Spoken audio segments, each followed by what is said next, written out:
it. Everything looks good on all the screens and everything. This is the Hangout for Glassbox podcast for November 2023. We normally do these Hangouts quarterly. However, we have had some complications as we have gone through this last year. So we did not do most of our live streams, but hey, we're doing one before the end of the year, and that is what it is today. So, of course, I'm joined by my co-host, Shannon Grover. Hi. Hello, Shannon. Everybody. Yes. Hello. How are you doing tonight? I'm fine. I don't know. You told me I need to bloviate for a while, and I was like, I don't think I can do that. I need a script. I need something written down for me to talk. So I don't do live. No. We are, of course, going to be joined shortly by our patrons over at patreon.com/glassboxpod. If you are a Patreon subscriber, you can check your private messages and you should see a link momentarily to join the live hangout if you want to join. Or, of course, if you're watching along and you're commenting live or just watching along for the entertainment value, welcome to all of you. And if you are not a patron supporter and you just tuned in, or you're listening to this after the fact or whatever, welcome to all. I'm so excited to be doing this. Yeah, Shannon, can you like bloviate for a second? I gotta do some like tech stuff over on this end. Yeah, the words you used to describe me.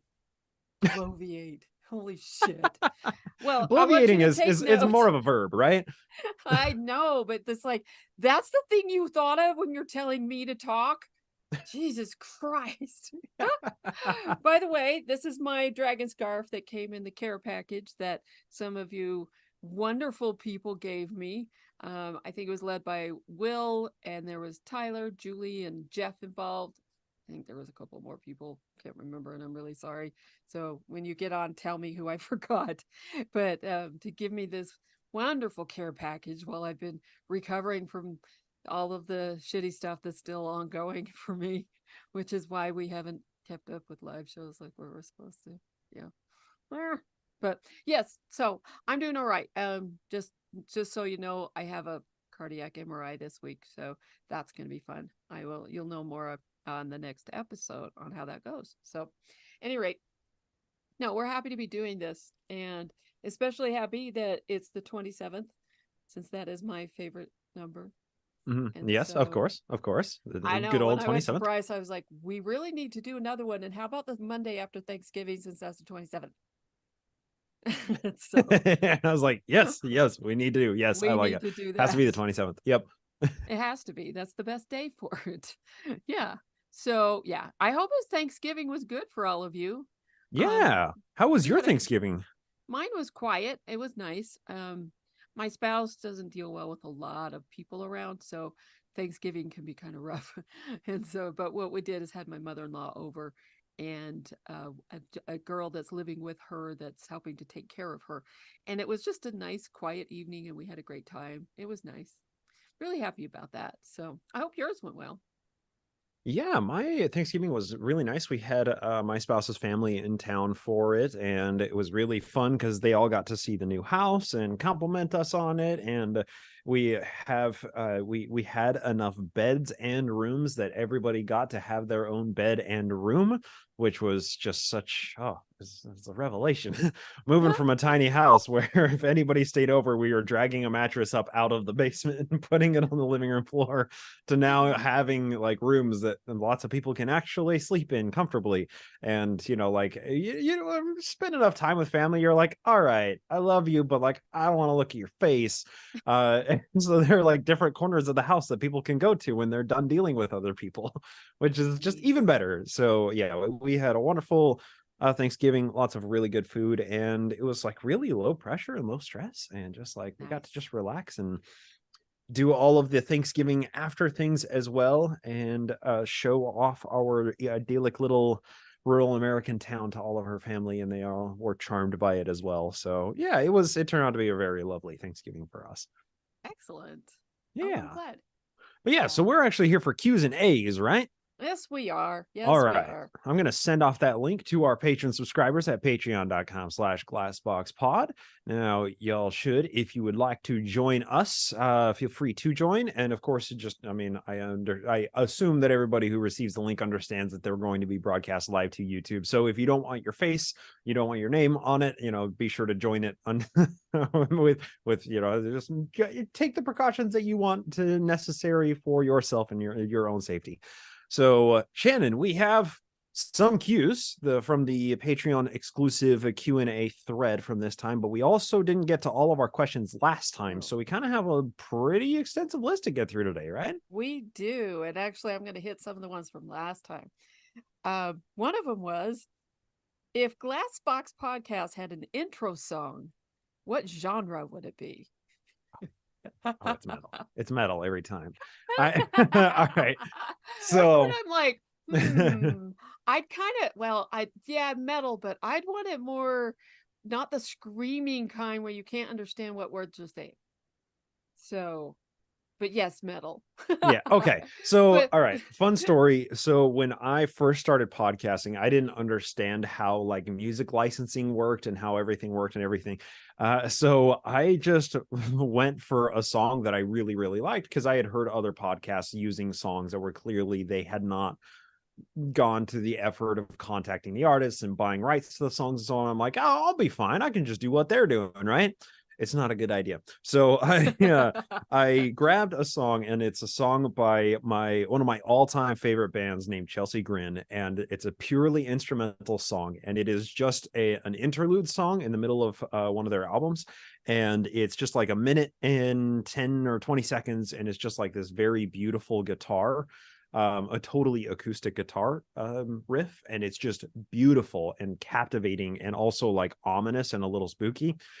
So I started using that for I think like the first 5 or 6 episodes, and I then did some more reading on it, and I was like, oh, it's a mistake to use copyrighted material in a podcast. Oh, I get it now. This is, 2013, 2014, this is still a bit of the wild world and the frontier land of podcasting at the time. So I went back and replaced all of those, edited it out, replaced all the music with free to use music, and that has been the right choice ever since, and never got a C&D from Chelsea Grin, which is pretty good. that's a good thing. Yeah.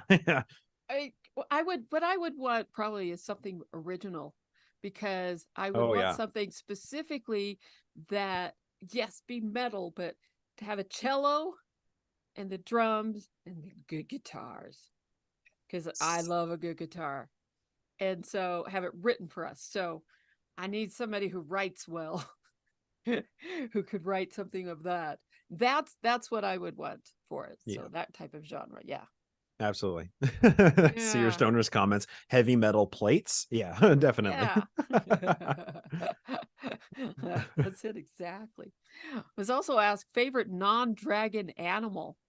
I'm like, dogs. Definitely dogs. Favorite non-dragon mythical animal. Mythical or cryptid. animal? Or cryptid.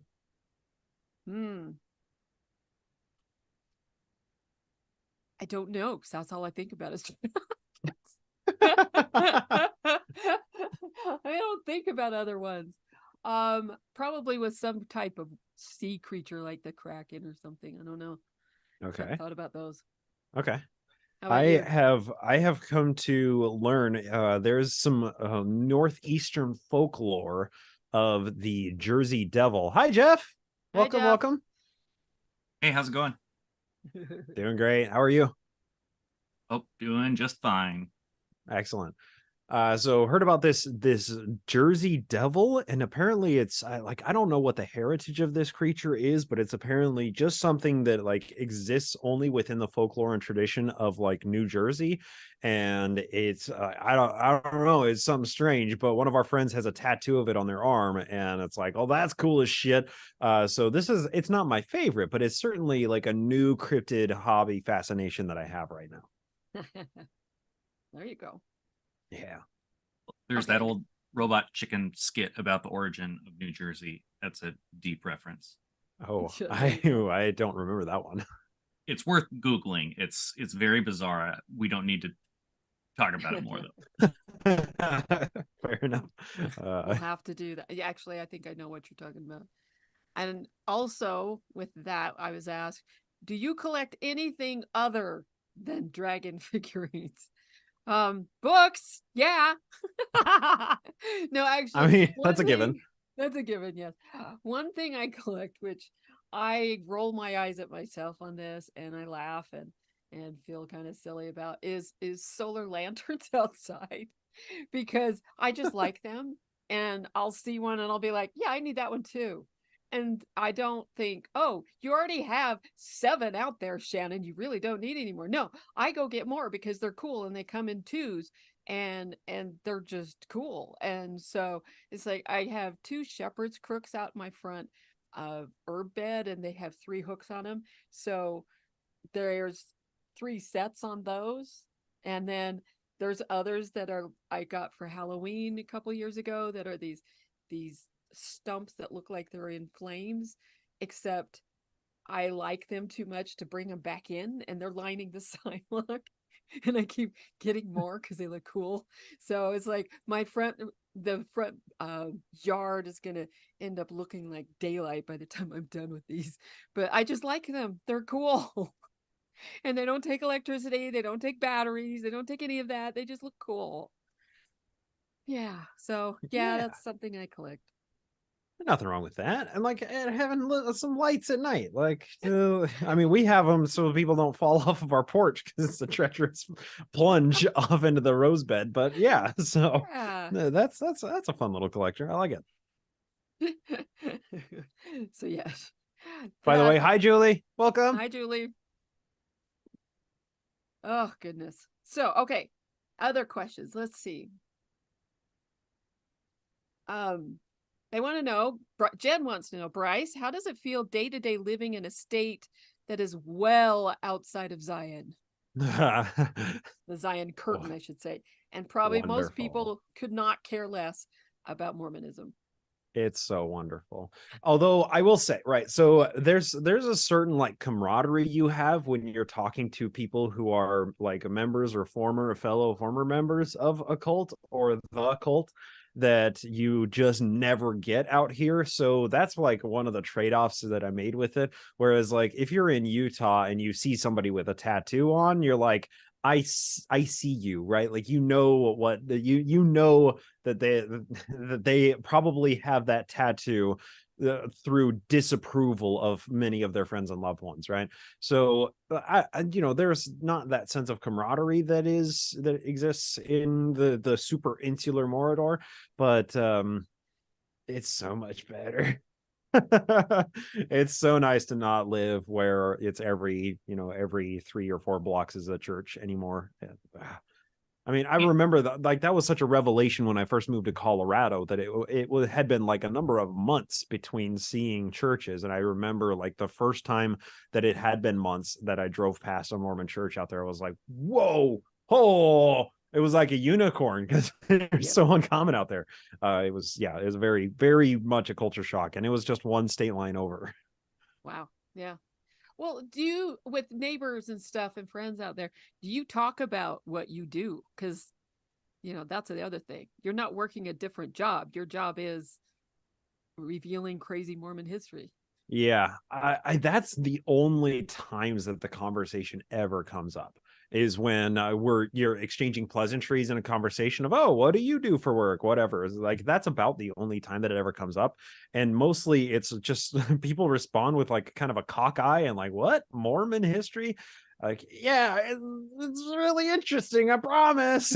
It's And then we weird. move on to other surface level pleasantries and then we're acquainted. So Right. yeah, that's like literally the only time that those conversations come up. And I mean, it's okay with me because like my everyday life is thinking about, writing about, talking about Mormonism. So to have my my non-work life be totally disconnected from that, I think that like as best of a work-life balance as somebody that works from home can have, I think that is like important to insulating the work-life balance. Yeah. Well, the hard part is when people say, "What do you do for a living?" and my answer is, "I'm a podcaster." Is most people, it's kind of this odd side look like, Okay, I'm not sure how to respond to that. It's Yeah. really rare. I think 1 out of like 58 times I've been asked that. Somebody will say, "Oh, what's your podcast?"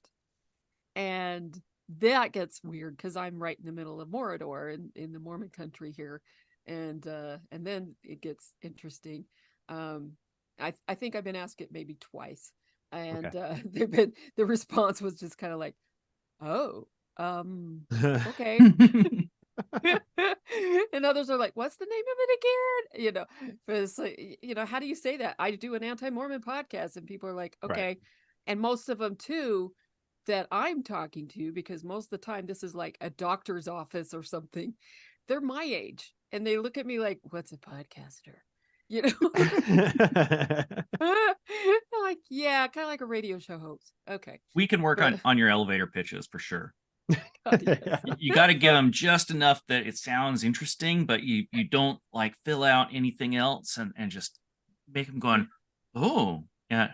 Yeah. Oh, we'll talk about it another time. And they go, oh, okay. And Sure. so they don't get a full answer, but you leave the door open. That keeps them Yep. interested. There you go. Absolutely. And I'm in North Carolina, so it is nice. Every once in a blue moon, I'll run into someone that is also an ex-Mormon and or has left the church or has been in a similar situation, and it's nice. It's that much more impactful when it's hard to find someone that's kind of in that same space, and then just randomly you run into someone. It's a lot of fun. It's happened to me a couple of times. Yeah. I've had a couple of coworkers that aren't in Utah that have heard me talking about it, and they're like, "Oh, me too." But I'm still a few years out of before I can stop talking about it constantly. Right. Yeah. That's a fun opener at a random Marriott bar when I'm traveling. So I was raised in a cult. Yeah. And it's about 50-50. People just let it slide right past, and other people do the double take. It's Oh yeah. Yeah. And those seem to be like the people who divide on the lines of, do they listen to cult and true crime podcasts or do they not? Right. The ones that are like, wait, you grew up in a cult? Oh, I want to hear all about it. Yeah. Which one? Yeah. Yes. The way I broke it to my coworkers really early, because I'd worked there for a few years, and we were at an in-person event. This is before COVID, and I just was like, yeah, I've been reading up on all these different groups and the Scientology billion-year contract, and people had asked questions, and then after about 15-20 minutes of like we're at a meal or something, finally someone will go, so what prompted you to like learn about all this? And I was like, well, to compare and contrast with my own experience in one such group. And then everyone's gears around the whole table, they start turning, and then they go, like that was a lot of fun. I mean, the number of people who I've talked to who said that going clear was a lot more impactful for them than anything about the church history is like, it's not an insignificant number. So like just having a stark representation that causes you to like think differently about something, and like just having the comparative analysis there is it's crazy helpful. So I have a specific question about specific groups, because y'all have been covering cult tactics in the last several episodes. I'm curious if you have found similar parallels. And yes, there's the whole bite model stuff. I'm talking about more of the organizational stuff as the groups grow and form. So to me, there's the idea guy, which is like the Joseph Smith, and then there's the executive doer, which is the Brigham Young archetype. And I feel like as I've learned about the other groups, I was reminded recently of Rajneeshpuram, which if you have not seen it, go watch Wild Wild Country on Netflix. I actually watched this before my shelf broke, and the number of parallels are shocking. So their guru dude was the idea guy. He had the eccentric stuff, and then they ended up moving all of their followers from India to Oregon, and they bought this big empty plot of land in the 1980s. And they basically did the whole Mormon Missouri thing.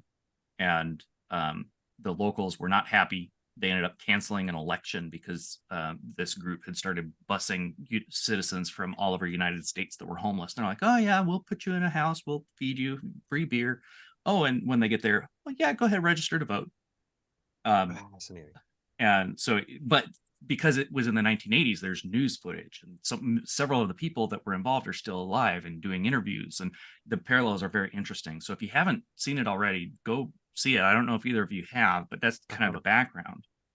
Shannon, have you heard of it much at all? I mean, they all wear rig clothes too, so that's fun. Yeah, but yeah, I need to go back and Okay, yeah, if you haven't run into it, that's fine. But and then of course the Scientology comparison, I feel like L. Ron Hubbard is the Joseph Smith archetype, the idea, eccentric, weird, like with Xenu and all that stuff. And then there's a Miscavige is a Brigham Young archetype for sure. He came in, he's running Scientology like Brigham Young ran Utah in 1850s, if it weren't 1860s. for him, it wouldn't have survived. Just like with Brigham Young. The church would not have survived if Brigham Young hadn't come in and steamrolled everybody into doing what he wanted. And the same thing with Miscavige. But yeah, that is one of the things you run into, at least what I'm seeing with the stuff I was reading about cults, is that is usually how it happens. Is you get the charismatic leader, and then you get the general that comes in and just forces everything to remain the same. And so things like Jim Jones's groups, there was no general to come in, even though basically they killed everybody. But there were people that still believed in it that weren't there. Yeah. And so, those kind of things you have in the different cults, but it takes those two, I think, for it to keep the cult going and to really give it the cult status. Because like with Brigham Young and Miscavige and, the different ones, they are the ones just forcing it through and making you do it. Jim Jones kind of went pretty far with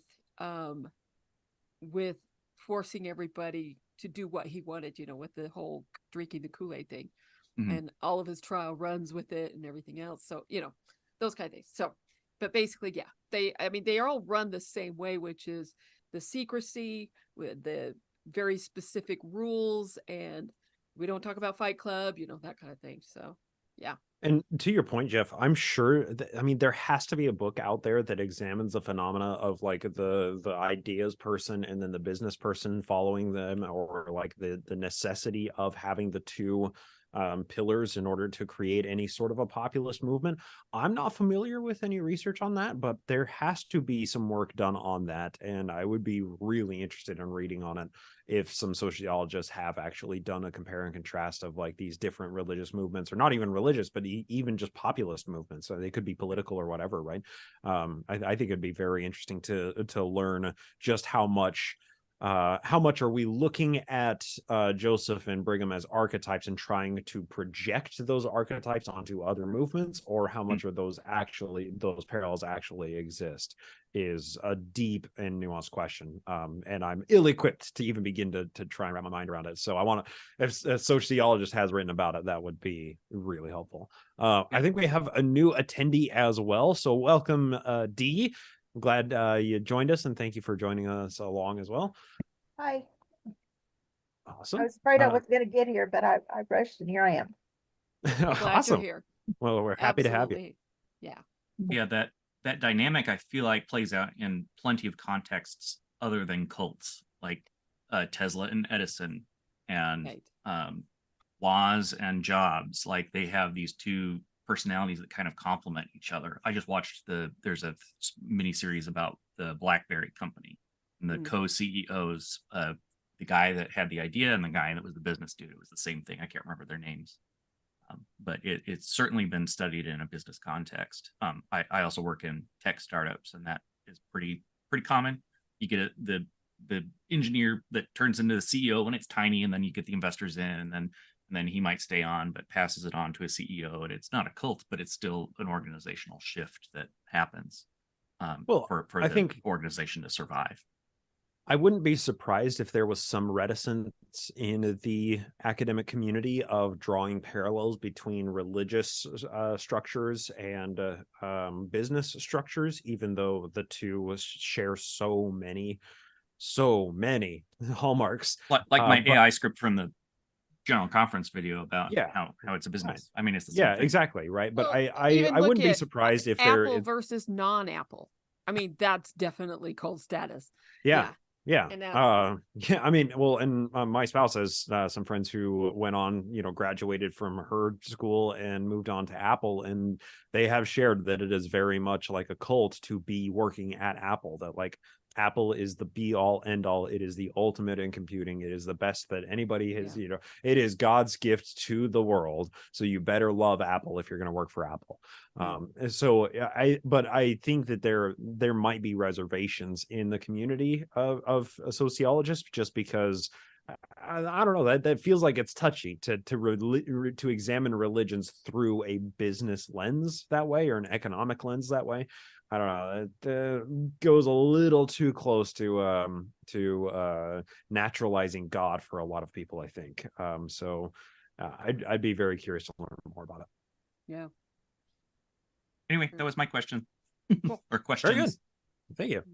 All right. Well, we get the question from Julie this time was, what's your process for picking books for your reading goal? Oh God. I want to know this too. I know. So for those who might not know, I friends of mine were like, Shannon, you read a lot. You should do a Goodreads goal this year. And I was like, I don't want to do a Goodreads goal. This is for people who have a hard time reading. No, and I don't have a hard time reading. I've got a running streak in days and weeks of reading in my Kindle. I read every day. There's no point. And they just kept pestering me. So finally, sometime in January, I was like, okay, let's say 300, which I hit at the end of March. And so they're like, no, you have to make it something it's harder for you to reach. And so after being pestered a lot, I changed it to 1200, thinking that was going to be hard. Yeah. So I reached that last Thursday. A month early. Yeah. I'm 126 books ahead right now. So how do I pick the books for this? Well, it depends actually on my mood and what I'm doing, because the other problem is, which comes into the next question here, how are you able to read so fast and retain the information? What book I'm reading, well, how fast I read depends on the book I'm reading, on the type of book. If it's fiction, which covers anything that's not true, fantasy, science fiction, whatever, I read much faster than I do nonfiction. Biographies, if they're written really well and in a nice conversational style, I can read as fast as I do other stuff, but usually, quite often, they're not. But nonfiction, I decided it's just a completely different set of skills, because completely different manner of reading several days to get through a nonfiction book. So like when I'm getting ready for the next deep dive book I do, which is me, that's going to be completely different because I'm going to be taking a hell of a lot of notes, and I have physical books for that one. So, but for fictional books, a lot of times it's just my mood. If I want something really angst ridden, I might be going, it might be a certain style of Jaff. Quite often it's Jaff these days, just because I just enjoy that. Or I go into fantasy, something, or a mystery or whatever. But it just completely depends on the mood that day. Do I want to read something new, or do I want to read something I've already read? And it varies from day to day. Depending on the day and depending on which books I choose, how many I can read in a day, it can be anywhere between 1 and 5, basically. The most I read in a day was, I think, 9. But that's not very often, and that's just because I hit a whole bunch of novellas in a row. So yeah, it depends. It got kind of out of control this year because of that damn goal. And no, I'm not doing it again. I'm not going to do that, because I kept in the back of my mind all year long. I'm like, hey, you got to get through 4 books a day to do this, Shan. So get a move on. No, you got to get ahead. See if you can get 27 books ahead again, and all this shit. So I have to say it was kind of fun though on Thanksgiving Day, and I took a screenshot of it, is when I hit the 1200 books, I was also 127 books ahead. So that made me super happy. Yep. So if Nick's watching right now, Nick, you know who you are. You should be happy about it. That's why I sent that screenshot to you as well as Bryce. Absolutely. So yeah, that's typical length of books. I mean, it's usually 500 pages, somewhere 300 to 500 pages. So Usually typical. for the next 6 months, So if I did, that's probably what I do.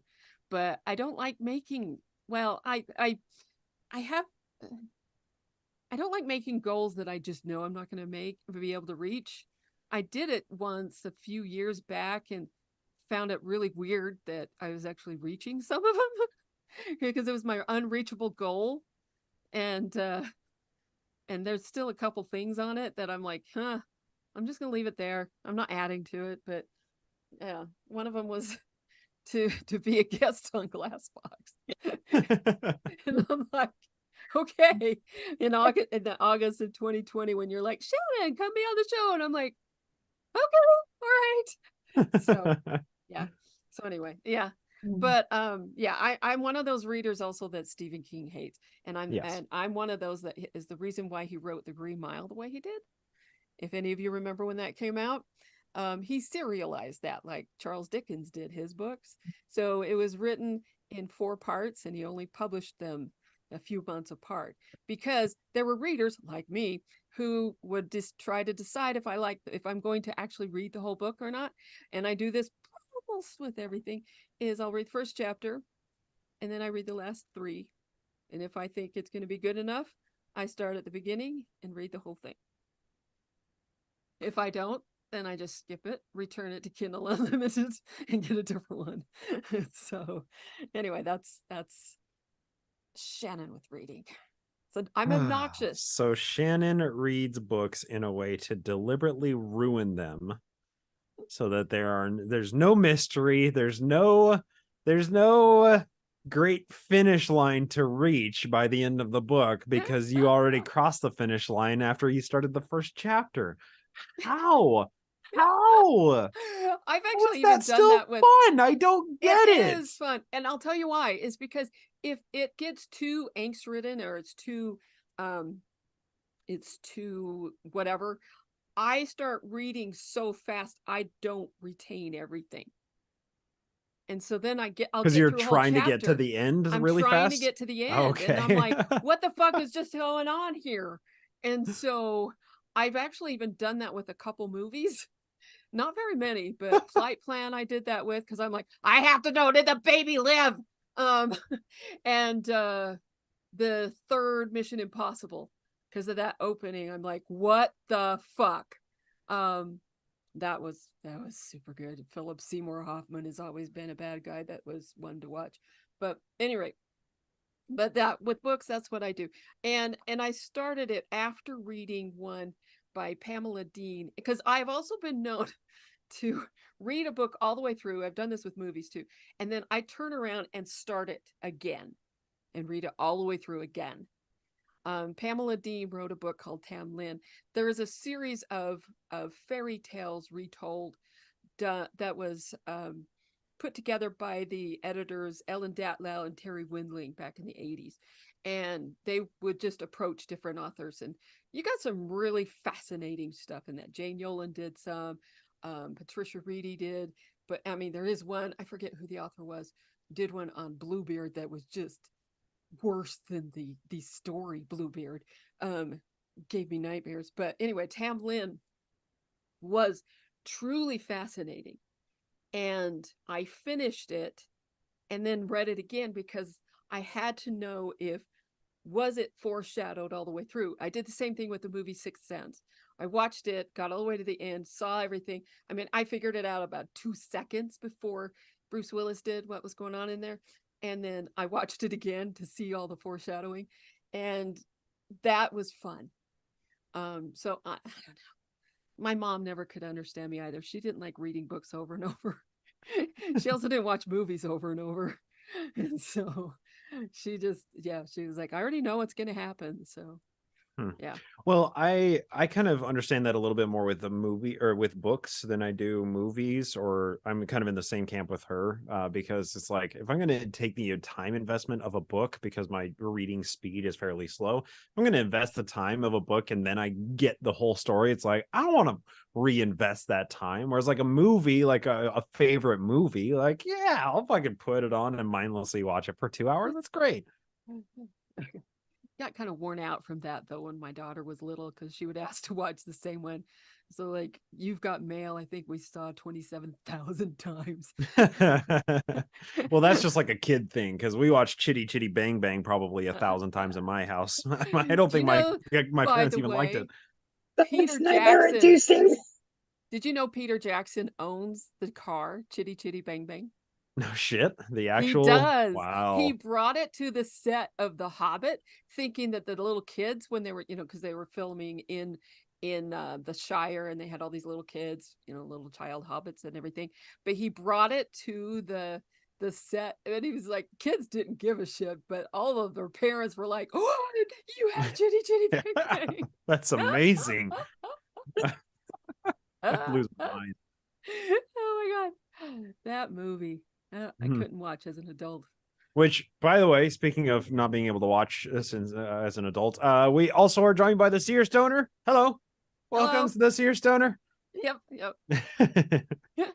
Yes, Matt, we now know why Shannon does spoilers, because Shannon doesn't care about spoilers. The worst is on. If you didn't care about spoilers, then you wouldn't talk about the spoilers. You clearly care about spoilers. You seek spoilers. I want spoilers. I know. The movie Willow came out while I was on my mission, and all these people kept writing to me because they're like, "Oh, you would love this film. This I went and saw Willow, and I just know you would love it because it's your type of film." And so finally I wrote my youngest brother and I was like, "What's this movie?" And he writes back, he's like, "It's got this great swordsman, and he's got to protect this little baby princess, and there's a witch who wants to kill her, and if I tell you anymore, you're going to want to quit your mission and come home and see it." And I'm like, "You idiot, I already do." So a week after I got home from my mission, my mom rented it. She's like, "You need to see this movie, Mom." So it was really funny. All of the shit you dealt with on your mission, but the real thing that sent you home was a good movie came out. That's the Shan experience if I've ever heard it. Shan experience. I know. Holy God. Oh my God. Yeah, that was my mission. Holy shit. Yeah. Oof. Okay, next question. Let's see. Where am I at here? All right, Tyler wants to know, have you considered reading or covering material from other religions? For instance, I'd be interested to learn about Catholicism, and the Divine Comedy might be an interesting book review. Same with Paradise Lost and lots of others. I think it would be interesting. And I know like Telltale Atheist is somebody I would love to interview and talk to about the Jehovah's Witnesses. But yeah, definitely. Yeah, for Catholicism would be interesting. Any of the others, really. Yeah.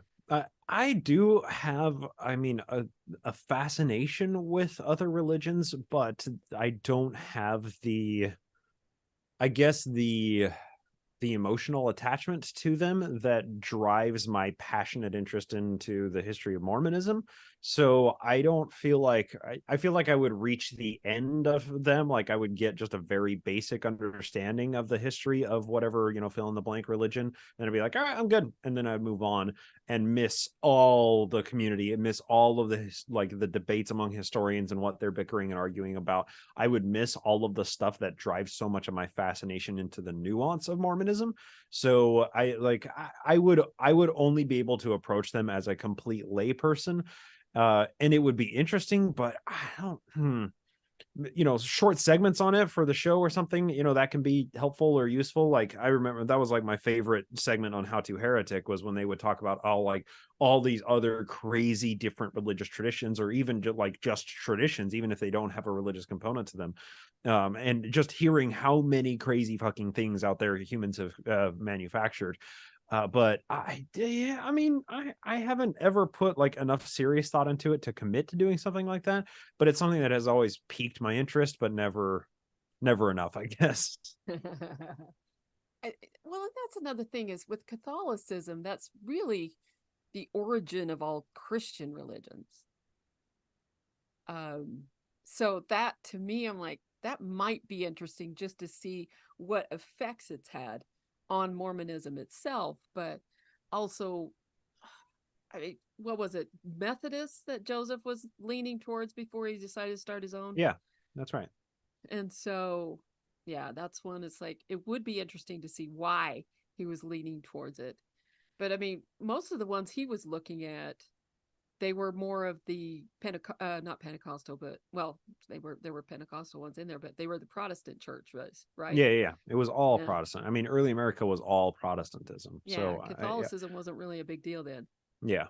And Yeah. I mean, like, I think like it's interesting, like considering other like major world religions. But one thing that's so nice about Mormonism when you're studying it is it's so self-contained. It's a very small, young church. So like the history is, at the end of the day, the history is quite finite to it.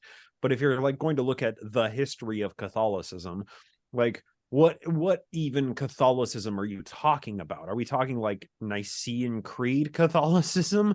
Are we talking like Constantinople and beyond? Or are we like going into more Eastern traditions and like Russian Orthodox Catholicism? Or like what Catholicism are we going into here? Like, because the span of time is so vast, and it influenced and overthrew and served as the government of just like entire nations for most of what we have as written history. So like where do you stop, right? Like with Mormonism, you can confine your history research to a span of years that makes sense, or to a subject matter that makes sense. But like the history of Catholicism is so goddamn vast, and it's worldwide, and it influenced so many things of like the development of the industrial world, that I wouldn't even know where to drop the pin to begin studying it, let alone like where to even conclude and say, like, I understand Catholicism enough now, I am good, I'm going to study another religion.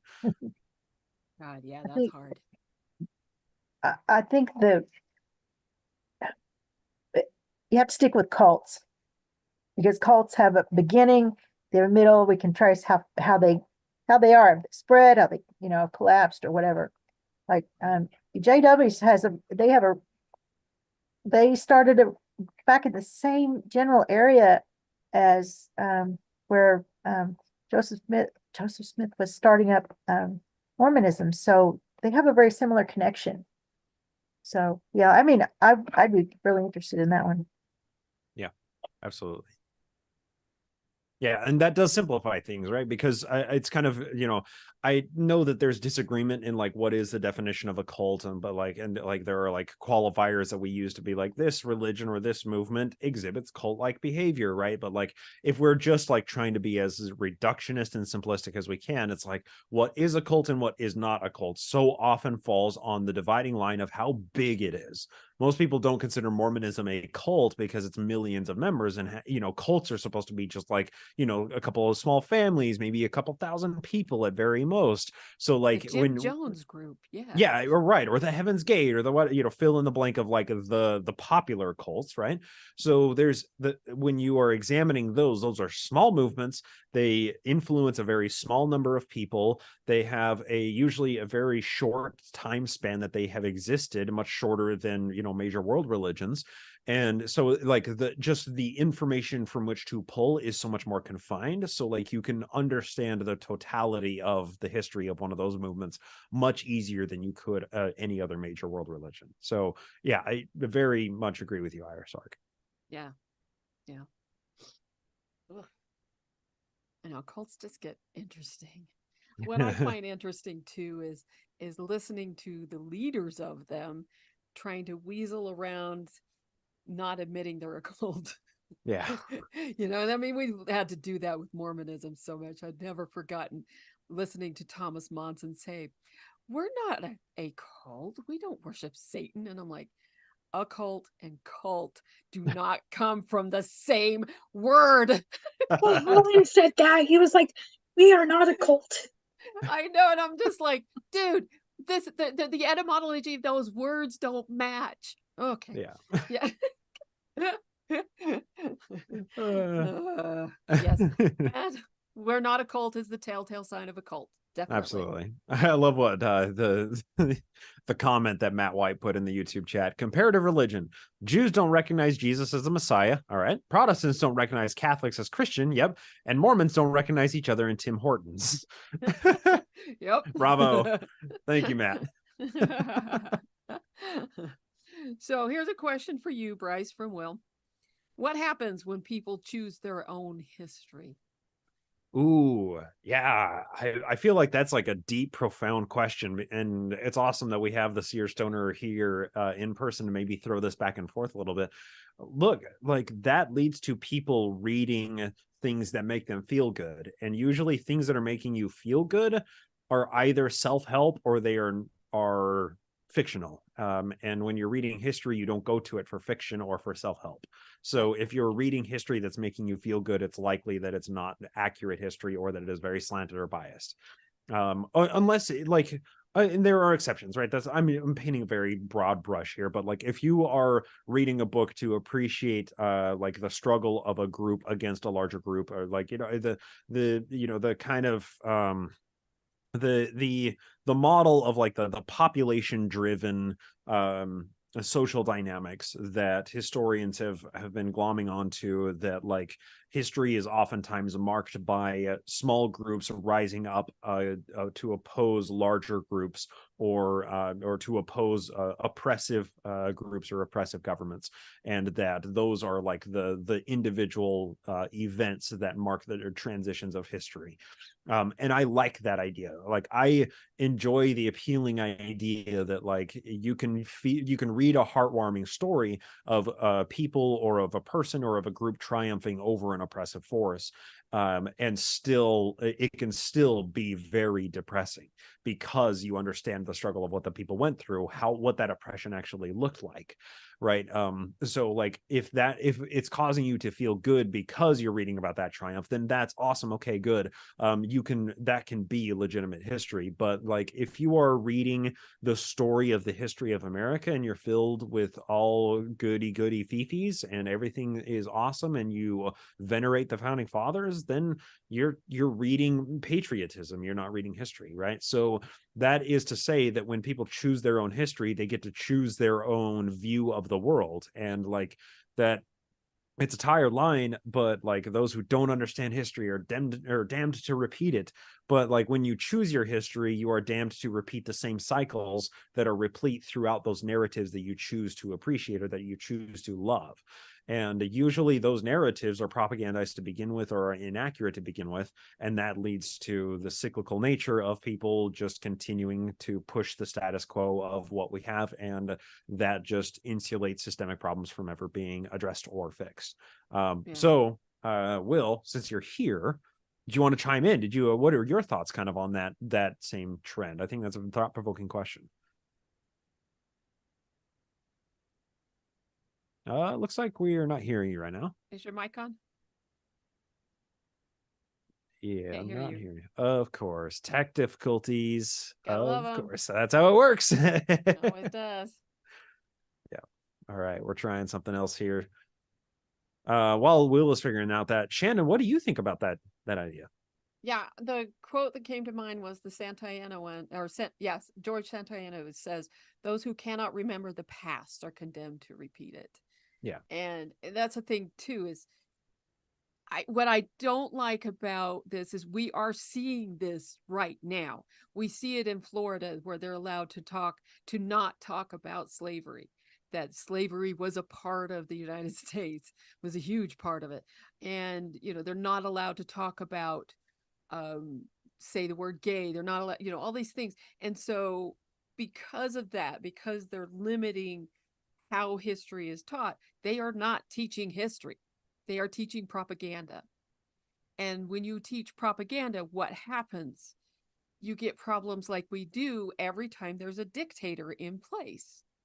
Every single time, what does a dictator do? They choose how information is disseminated to everyone. Exactly. They control the education, they control the propaganda, they control the media, and that's happening. And so once you remove the bad stuff from history, then that's the thing you've got to be most afraid of, when you're not willing to admit that your country fucked up in how they handled things, or your city or your family or whatever, then there's a problem. Yeah. So we have Will, is it working now? Let me see. Can you hear me? Yay. Yay. Okay, sorry about that. You're okay. No, I just feel like I mean, the reason why I asked it is because like I mean, my other question was like, with New Mormon history, it just seems like that's the way it's going to go. And I work in data science, and so I know a little bit about how the algorithms work, and they just kind of like find what's exploitable in your brain, and it will just keep feeding you that content forever and ever until like your own like concept of reality is altered based on what you're, you know, the content you're consuming. And like, so I mean, I don't know if y'all have kind of been plugged into the Mormon space, but like there's people on YouTube that are like, they think there's like these apocalyptic events coming up, and it's basically just because like that's what they're a part of their subconscious wants, and so that the algorithms learn that, and so they keep feeding them content that they want to see. And I don't know, it's just really concerning, like what how choosing your own history can just, I don't know. I mean, for some people, it's warping reality, but then I think about like, how does it affect this broader, you know, like the New Mormon history type thing, where they're choosing their own history, Right. and yeah, I just wonder, I don't know what's going to happen. It's fun to watch, I guess, but also like kind of scary. So It's very frightening. Well, especially like with the book Saints. I mean, Bryce has been getting progressively more enraged about it as he's gone on, and because everything that's wrong in it. But yet, this will be considered the true and living history of the church. And that's a frightening thing. Yeah. That's how dictators work. They dictate what history is, right? To the victor go the spoils, and when it comes to writing the history, and yeah, like it's marking the next generation, right? And I think you make a good point, Will, that like it's not just when people are choosing the history, but when they are you know, when the algorithms are so tightly engineered that to keep people's attention on something. People who feel bad watching you know, TikTok scroll or YouTube feed or whatever, they're going to stop watching it pretty quickly. People who enjoy it are enjoying it because they're feeling good, because the algorithms are so tuned to continue feeding them things that kick in those serotonin and dopamine receptors, right? So in order for the, like that is just a micro example of a much larger trend that is very much, you know, like you said, Will, it may be fun to watch, but it's also just contributing to a trend of stupefaction. Right. And Shan, you said this in the green room before we went live, but like how long until it looks like Idiocracy, right? Right. Well, yeah, in fact, Will had submitted the question for me, what happens when people stop reading? And I said, yeah, then we become Idiocracy. Well, there you because go. you stop learning once people stop reading. And so, yeah. That's a really great question though, Will. Thank you. One question Will also asked, how do you think kids can navigate today's content environment that aggressively competes for their attention? I'm of two minds on that, because I think, one, kids are better at it than people my age. Yeah, agreed. But also the sad thing about it is that we are creating their too short attention spans. And, you know, the 10-second attention span in the TLDR world, because that problem, and we are moving into people reading less and less because of the TLDR world. My God, Will, you just put a comment in the YouTube that just perfectly captures this. Can you just say it, please? That which one, the TikTocracy? TikTocracy. That's the new word for it. It's not the There we 10-second go. attention span world. It is the TikTocracy. Yeah. Thank you, Will. I love you. That was wonderful. Thank you. I didn't mean to interrupt you, Shan, but like it's exactly what you're talking about. That's exactly it. And so I think the kids do navigate it pretty well, but with that said, it's also creating that same problem that's only going to get worse because content creators, this environment that is competing for the attention, they know that's what they can do. And so it'll keep going on. And so that's the hard part. I don't think it's a good thing. I think in some ways it's a good thing, but in most ways it's not. And that's because you don't have teachers and parents and everyone else understanding that you also need to sit down and read something for a while. We talk about clickbaiting headlines, and then people will pull up the article and they'll see, oh, that's the Guardian. Okay, that's going to be, I have to scroll down 10 times to get to the fucking end of the Guardian article. I'm not going to read it, and it's stupid. And it's creating stupidity, but I don't know. I have two minds on it. Sorry to say. I don't know. I don't know if stupidity is like, I don't know. I use the term stupefaction, and stupidity is like one symptom of it, but it's also that like kids now are smarter than they have ever been because they have infinity information at the fingertips. So like they are smarter and more capable of retaining and grasping information quickly than people who are born even 10 years or earlier than them, right?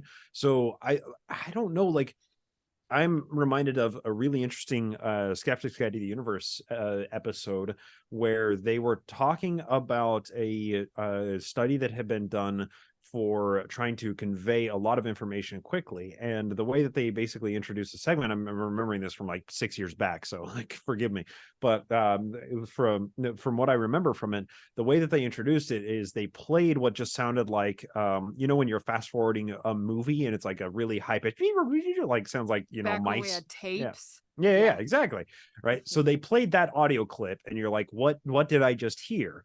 And they talked about how the with computer generated voices or computer modified recorded voices, they are able to basically densify information to a point that it can be fast enough that your brain can grasp everything, but not so fast that your brain is missing everything.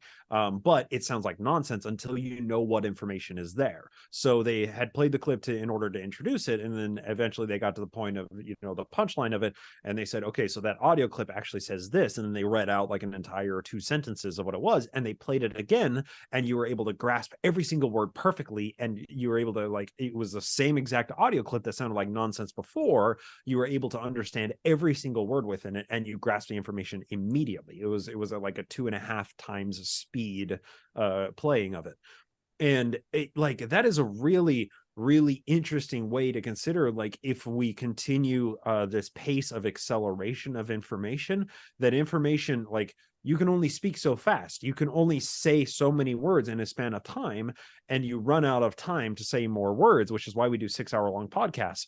But if you are able to digitally speed up the rate at which people are able to consume the information, then they are getting more information. It's a fire hose instead of a garden hose. And it's, I don't know, I think it's provocative, right? So it's like, humans are extremely adaptable, and as information is densified, as it is coming at us even faster and from more sources, our brains are going to continue to adapt to that constant stream of information, that bandwidth. And I think that is in turn going to just force us to expand our minds to be able to retain a lot more thoughts all at the same time. I don't know how it all works, but that's what it feels like to me. And like, I'm here to watch it. It should be interesting, right? Well, another thing to think of with it is it will eventually, I mean, because everything works with pendulum. So you get them to the extreme end, from one extreme end to another before it gets to the middle. But it will also force the content creators to be more focused in what they write and say. And so, I mean, right now there is a lot of fluff going on and a lot of that. And so I think what'll happen is it'll force it down to the most information I can get out in 60 seconds of time. And so, and that is a good alternative to all of it. And that is something I thought of while you were saying that. And then I was reminded of several science fiction stories I read when I was younger. Okay. Because they would have a book and it would be like the Matrix, where they would say, okay, upload this into me. And that's what they would do, is they would upload the entire book within 2 minutes. And then you would know the whole book in your brain. And so, yeah, it's like the Matrix. And so I was like, that is actually the direction things are likely working towards is, yes, that shorter attention span, getting that information there, but also producing it in such a way that you get a huge amount in less time. Right. Well, our senses are limited, right? So like our sight is limited, so we augment it to be better. Like our hearing is limited, so we augment it to be better with microphones and speakers and whatever, right? So like our senses are limited, so we augment them. And the sense that we have, I mean, I guess it's not technically a sense in the classical definition of it, but the ability of our brain to intake information is limited. So eventually we're going to have to augment that too, through chips and through all sorts of really crazy matrix shit. And we just plug in and we know calculus in a minute. We know kung fu. Yeah. Yeah. Well, it depends on what you need it for, I guess. Right. Right. And as it was said in the chat, science fiction can be another form of prophecy. Yes, it is. In fact, the difference between science fiction and fantasy is a very thin line, because basically what it is, science fiction is the possibility of what could happen. Fantasy is not. That's basically all it is. Because if you watch original Star Trek, you can see so many things that we have now today. Cell phones, video calls, all of those things, a computer that will speak to you, all of that we have today. This is fact today. It wasn't then. It was very crazy then, so when I read Robert Heinlein stuff from 1940s and they're still using a slide rule, which makes me laugh, but there'll be other things that are just super cool, and it's like, oh yeah, we can do that. Talk like one of my favorites was actually done for the Boy Scout magazine. It was called A Boy Scout in Space, but this kid who's a Boy Scout, and he's an Eagle Scout, and he's going with his dad to settle on the moon Ganymede, which is one of Jupiter's, I think it's Jupiter or Saturn's moons. I forget which one. I don't remember all the names of all of those things because I just don't, because it's science. Anyway, so they talk about cooking food in a minute and a half, their steak in a minute and a half. And I'm like, yeah, microwaves. We have those now. To him, it was just so unheard of. Yeah. So yeah. I love it. Fascinating. For sure. Okay. I got to ask a question in the chat.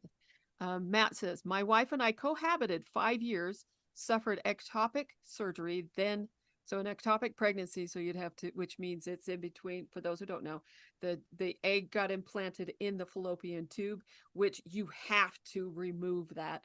You have to perform abortion or mom dies, period. Okay. Then adopted twice, then conceived. How would Mormon morality rate us?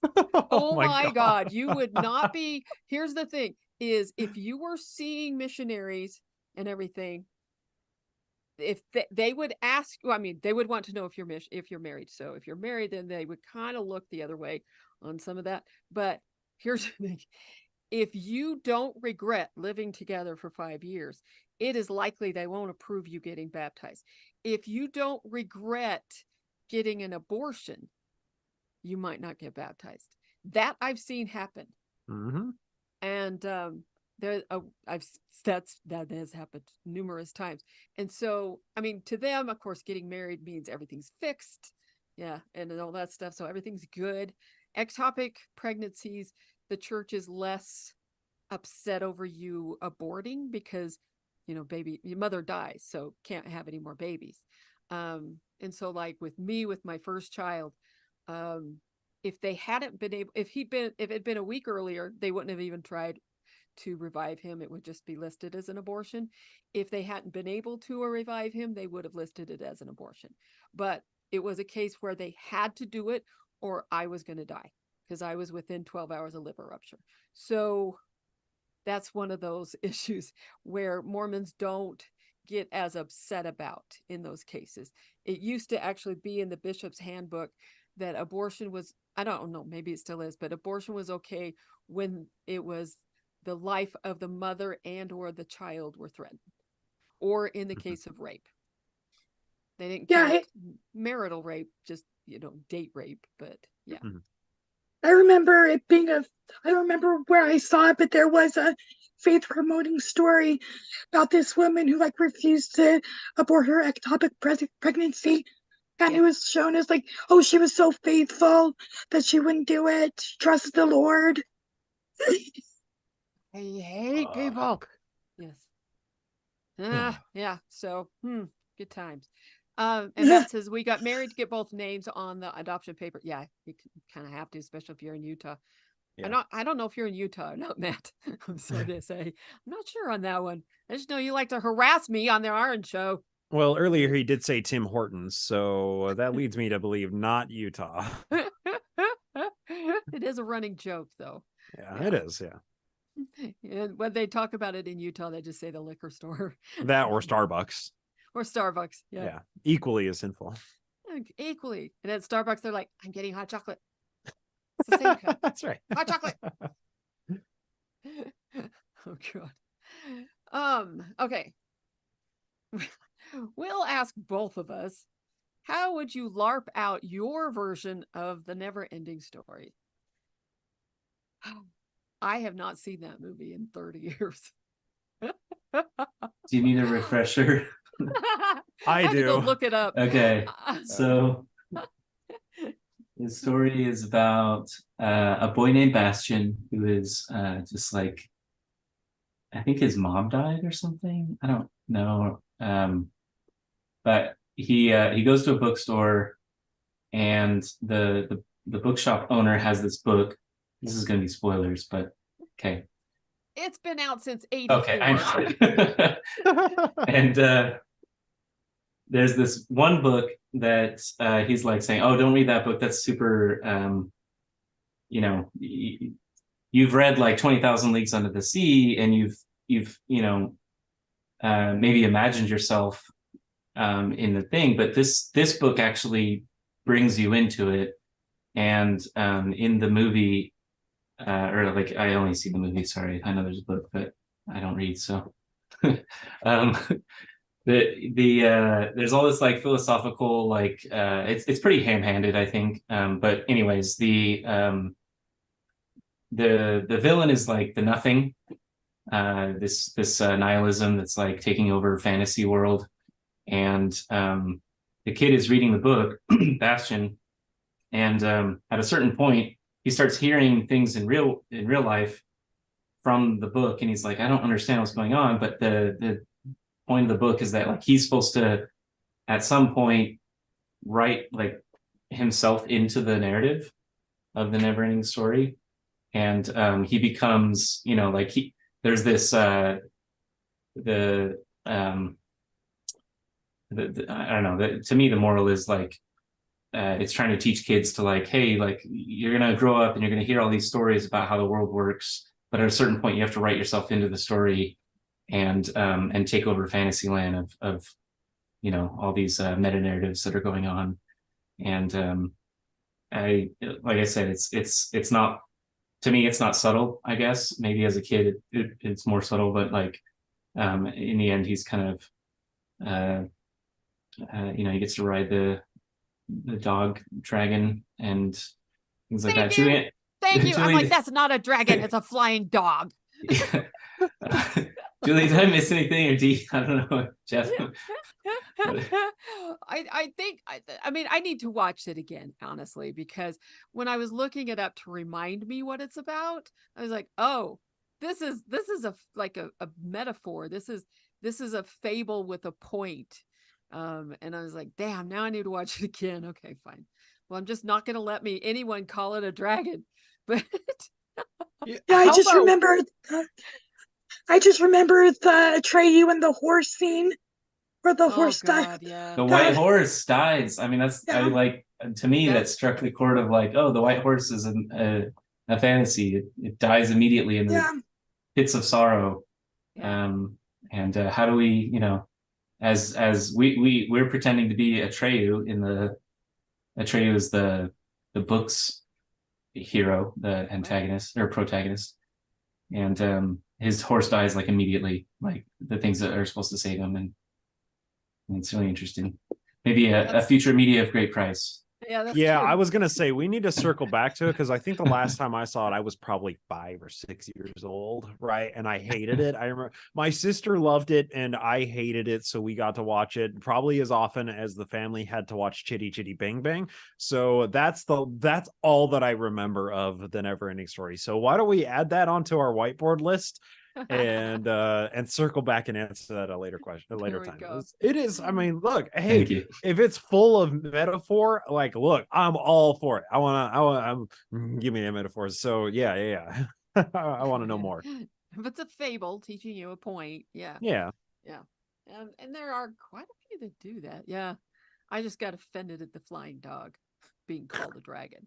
I mean, this was a source of contention in the green room too. It's like, I thought it was a wyvern. I thought wyverns were okay because he Those are doesn't the have dragons wings. with no legs. He doesn't have wings. Okay. He's a drake. If you're going to make him a dragon, a drake has 4 legs and no wings.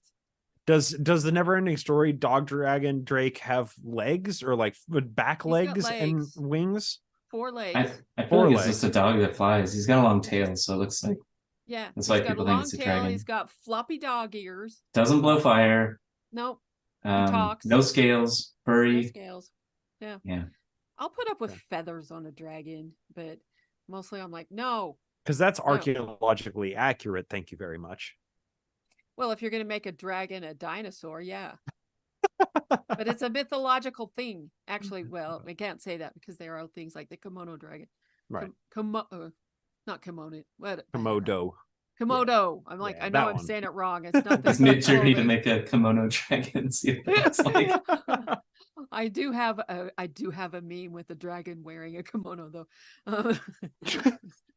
If there is a dragon meme, Shannon's got one for it. I've got so fucking many memes. Oh my god.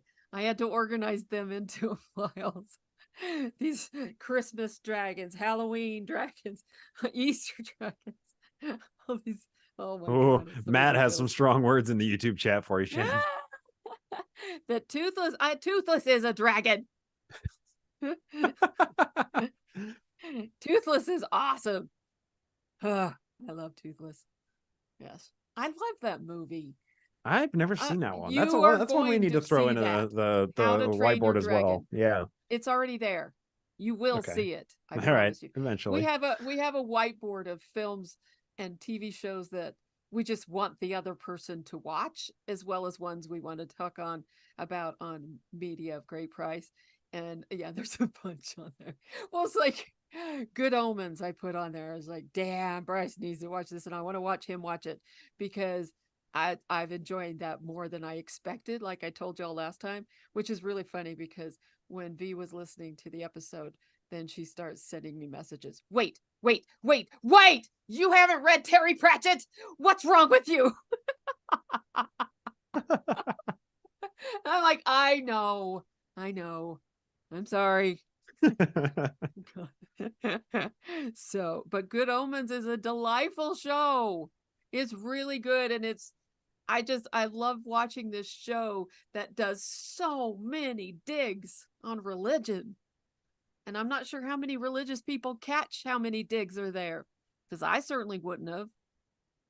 I mean, if that's one of the shticks of the show, I'm gonna watch it. You have to watch it. You will love it.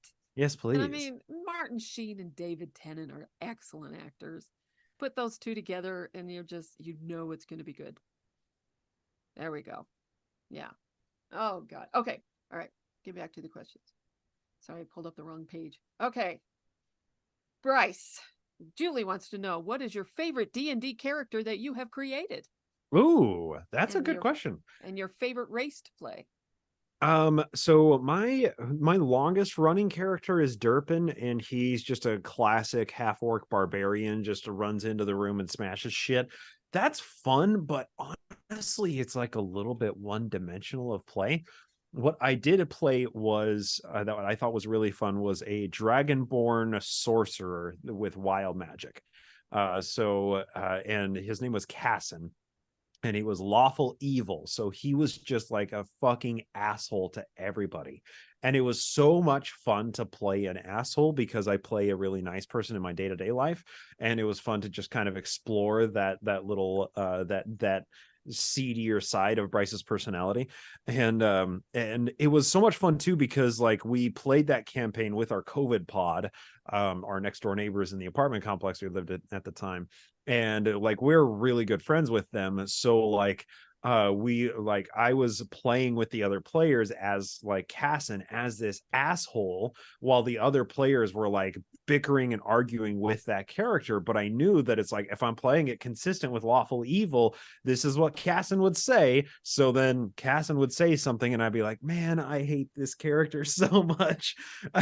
But it was me that was acting out the part of that character. So it's like, it's a really, really fun, like, I think I've had the most fun playing that character, just because it has forced me to depart so much from everything else that I always do, and from always being a nice person, and like force me into the role of being like a vindictive monster to people. And that was just fun to do for a little while. Yeah, we did like 2 sessions or something. Yeah. This like really, really cocky guy. It was super funny. I forgot what his name was. Yeah, Maldeo Maldeo, Mortis. Yeah. Yep. Yeah, he was just a young, noble born, like just a smug little shit. And that was a totally different experience, but it was a really fun one to play too. Great question though, Julie. Thank you. Yeah. And she wants to know, what's the coolest car that you've seen out in the wild? Ooh, easy answer to that. I was driving driving in Las Vegas, and I saw a Bugatti Veyron, which is it's a mythical car. They don't exist, and I saw one driving on the street. Like, it's one thing to go to a car show and see a mythical non-existent car if they're parked among other mythical cars, but this one, it was in the wild. I saw it pulling out of a gas station, and I was like, kaboom! And I like my parents were in the car with us. My niece and nephew were in the car with us, and I yelled out, "Holy shit, a Bugatti!" I think I got smacked by my sister for cursing in front of her 3 and 5-year-old kid at the time. But it was so worth it because it was a fucking Bugatti. How do you not lose your shit when you see one of those on the road? So yeah. Yeah, that's my ultimate sighting of all time. There was another sighting that I saw. I think it was a kit car, but I did see a Ferrari 250 GTO in Utah. But that's like that one was just transacted at auction for $51 million like 3 weeks ago. I saw one of those on the road. But people don't ever drive those cars. So those are only ever museum pieces. But I saw one on the road. I can only assume that it was a kit car. So that's why it's not the ultimate one that I've ever seen. Yeah, you're not going to drive a $1 million car. Yeah, not a $51 million Yeah. car. No. And like a Veyron is like 1.5 or 2 million right now. So like it's you might see one. They're rare, right? They're mythical, right? You almost never see them, but when you do, it's like, whoa, this is a real treat. But yeah, nobody's driving a 1960s Ferrari race car on the road. Nobody's doing that shit. Well, I will say, I one time saw a DeLorean out on the road. Hell yeah. Yes. One of the shops that I used to service. I saw one in August. Did you? I used to service every year. Oh, well, at Comic-Con, yeah, of course. Yeah. That makes sense. One of the shops in Boulder that I used to sell to was like the DeLorean shop for like, I don't know how many miles around, but there can only be a few of them in the entire United States. So there was, every time that I would go to this one shop, there would be like 15 DeLoreans out there parked in all sorts of derelict condition. Such shitbox cars. It is a shitbox car. Yeah, I saw that there. We would see a Ferrari also. It was where I grew up, but there was just one day there was this DeLorean, and I'm like, oh, it's the Back to the Future car. You know, what this I was in want the 80s. Yeah. I want the Sears catalog DeLorean. It was a 24 karat gold plated DeLorean. Oh god. They made 3 of them that's you could only special order through the Sears catalog in 1982 or whatever year it was that they came out.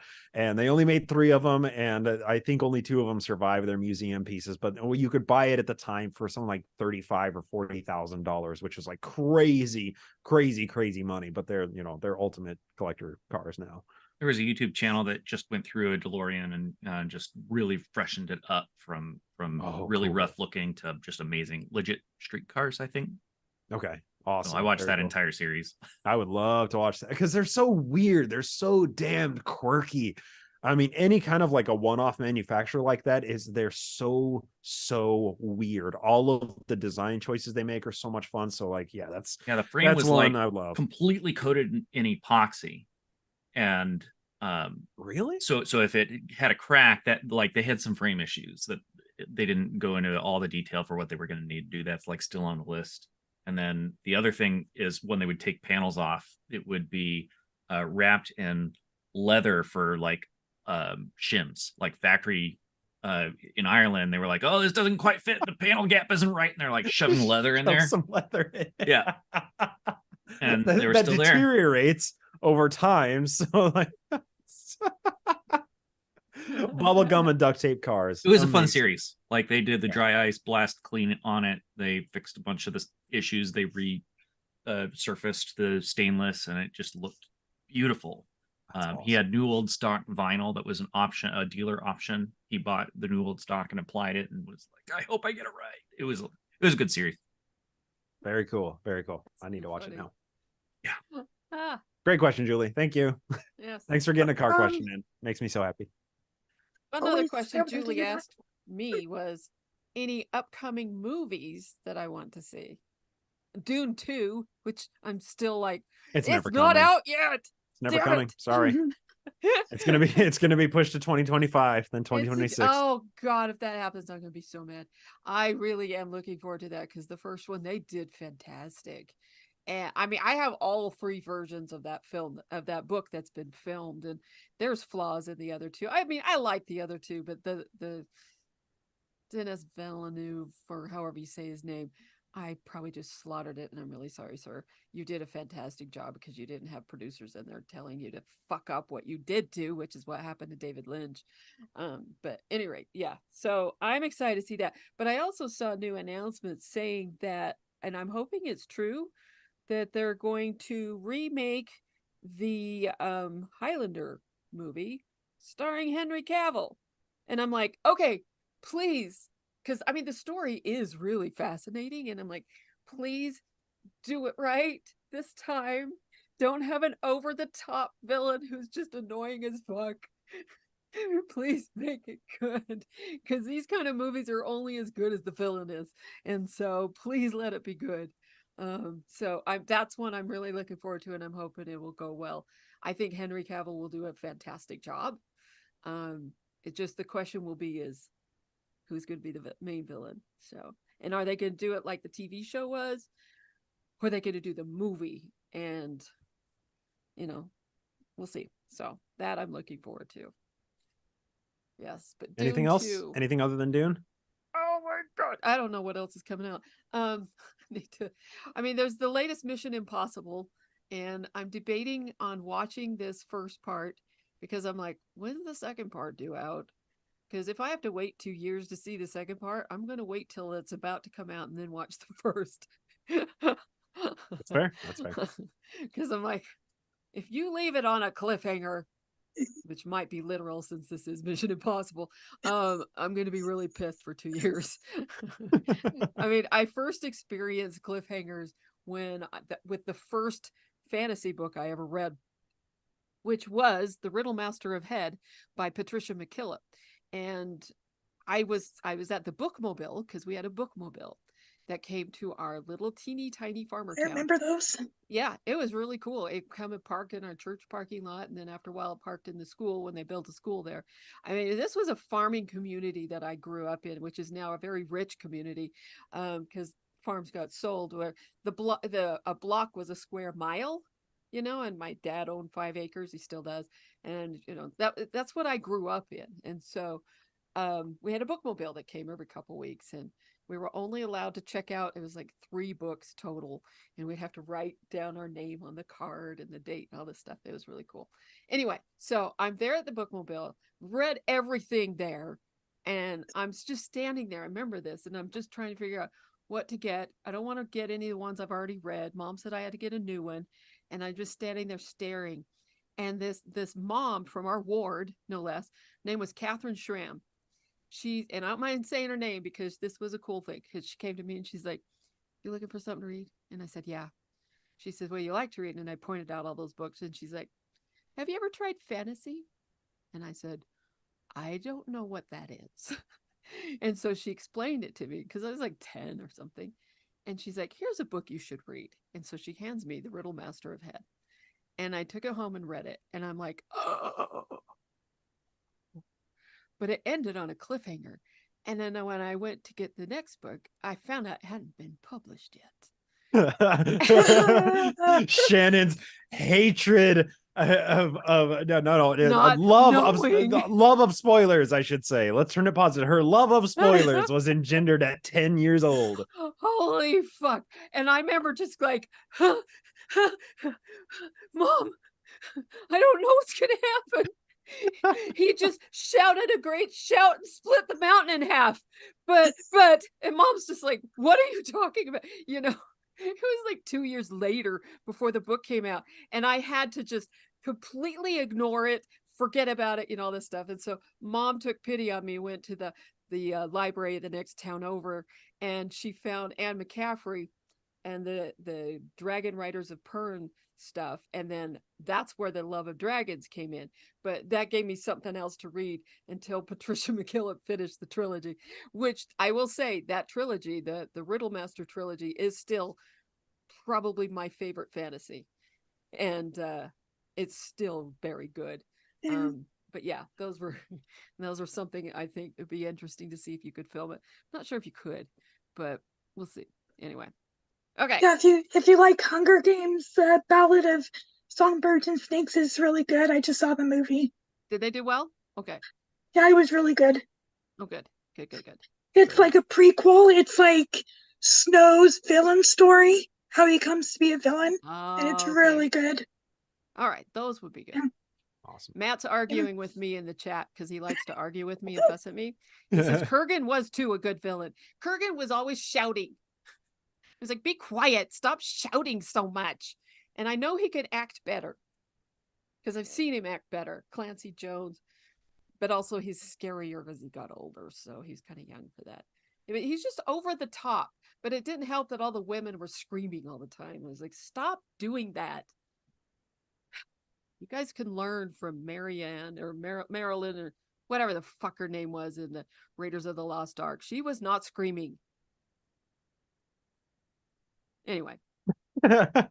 No comment from everybody's like, "Okay, Shannon, shut up." All right. No. But Matt did ask in the YouTube chat, says, "Bryce, show us your dice." I'm gonna take that not as a euphemism and show you my dice, my literal dice. So I have one full set of dice, and then I have 2 extra D20s. I'll show those extras first because I also DM. So this is one that was gifted to me by a friend in our current campaign. It's just silver with black. It's 2 of my favorite colors, and I love that. Then this one is a small metal dice. There's a blood-stained dice. Happened to come from somebody who's sitting on the panel here. And then my original set of dice is this. And I don't know, the camera doesn't pick up the coloration focusing very well, but I very deliberately searched for minutes, I tell you, minutes at the rack of dice to try and find the dice that would most perfectly match the coloration that I could get. And this is the closest, and it doesn't come out through on camera very well, but it's very close to like the chocolate cedar stone like coloring and the striping and everything. I was like, this, it calls to me. The dice, you know, I didn't pick the dice chose me. You guys want to see the dice that Bryce gave me? I gotta go get it. I'll be right back. Yes, please. Yes. All right. Very good. And then we'll put in a question. About the candles. Shannon's got to be back for that question because it's just too. But might as well, while she's coming back, plug. Yes, I am currently burning my superior flavor destroying angel candle here, and it is filling my office with the most wonderful fumes right now, and it makes me so happy. I love this candle. I burn it every single day right here, right on my desk. Oh, it's so yummy. Anyway, yes, dice, Shannon. Yes, hang on. It's a really Dan's cool. right, man. Okay, so first of all, this is the box I have it in. My mimic, as you can see, that I keep it in. Here's all that. So, okay, the dice Bryce gave me, was it my birthday or Christmas? One or the other, I can't remember. I forget which. I think it was my birthday. Yeah, it was my birthday because it's got my birthday on the card. Okay, so they're metal. And if you can, let me get one where it's easier to see. Yeah, It's harder hard on to the see. 20. You might be able to see on this one. Let's see, get it the right way. Okay. They have a dragon in the center of each one. You gotta hold it in such a way where you can Very see cool. it. And they're weighted well. Let's see which one. Oh, the square one. Here we go. That one will be the best to see it from. Okay. I was worried about the weight on them, if they would actually roll well, but they do. And so what Bryce loves when we play is that I will have my box right by the mic so that he can hear the metal when I roll the dice. So any rate, that's what Bryce gave me for my birthday this year. You had to have a proper set of dragon dice to play your I Dragonborn. For sure. Yeah. And so I've, surprisingly enough, even though I was alive when the game was created back in the 70s, I never played it till this year. Because, Mormons said it was from the devil. And so I was trying really hard to be a good Mormon girl sometimes. And so I didn't play that, and I didn't do Ouija boards, and I did learn poker at one point, but then I got in trouble for it. But, that kind of thing. So I didn't play Dungeons and Dragons because that was satanic. We need to get the campaign going again. Yes, we do. We do. Yep. A My lot of health- busyness, a lot of health problems kind of got in the way. Health problems, yeah. Yep. I know, it's been a shitty year. Yep. So yeah, my voice is more raspy now. We're not sure why. If it's because my lung is glued to my rib cage, or is it because I have several new nodules on my thyroid as well as a cyst. But we'll see. So I have a lot still to figure out, but we're getting there. Things are better now than they were 6 months Yeah. ago. So that's Yeah. it's steady improvement. It's an improvement. Positive It's improvement. just, I'm still alive, and that's crazy. I have to say that. Yeah. Yeah. Oh my God. Do we know and, which candle is in the lead? I actually, Mine. I mean, will put a Mine. question in the YouTube chat. Shan, do you want to read that question? Because it's just too delicious. Maybe Will should read his own question out on the panel because it's just so good, and you're here. Yeah. Bryce, are you offended that I'm going to be Team Shannon because I pulled my 4 kids and most of them liked Shannon's candle more? And then Shannon, are you bothered that I think that Bryce's candle is better? I think it's funny that he's asking if Bryce is offended and if I'm bothered. Well, I mean, you win. I'm ahead by 4 candles right now? I think 4 right now. It's a Yeah. tight heat, and it's funny too because it's like almost it's like every other day or every third day that Jen is sending us updates, and it's like every time like we keep edging each other out by just like 1 or 2 candles every time, and it's like a funny. dead heat. But right now I think you're 4 ahead. I think So 4. As of today, I she told am us. not offended that your kids like Shannon's candle more. It's because their scent receptors haven't fully developed to appreciate good sense. And once they get older and more mature, they'll appreciate the right candle, and this problem will solve itself. So no, I am not offended. I should be, but no. Yeah. God. Oh my God, this is fun. It'll be funny to see what turns out. I mean, Jen did some really fun pictures that she's posting with taking our candles to various places. Yeah. And so she did some of mine on their Instagram today. I think she'll do Bryce's tomorrow or something. I'm not sure. But just keep an eye out on that and see what she does. They're pretty fun. She got some good ones with dragons and in some other places. And yeah, we're having fun watching all this. Yeah. And it's fun also to see like the number of people who have like turned out to support it as well. People who are buying both scents of the candles to try them out too. Yeah. It's like it's just been fun to watch the numbers increase. That like people are chiming in and showing up for it, and it's just so much fun for us too. I had to pick one, and I won't say which one it was. It's all right. I just did. Jen is such a delight. I mean, I very Yes, much she is. love chatting with her, as you guys can all tell in the interview that we did with her. And so I love her company. I think that was a fantastic way to deal with the trauma of leaving Mormonism. And yeah, the cranberry clove one though, it's, if you go and look on her site, it's in the limited edition ones that she does for the holidays. God, that one's good.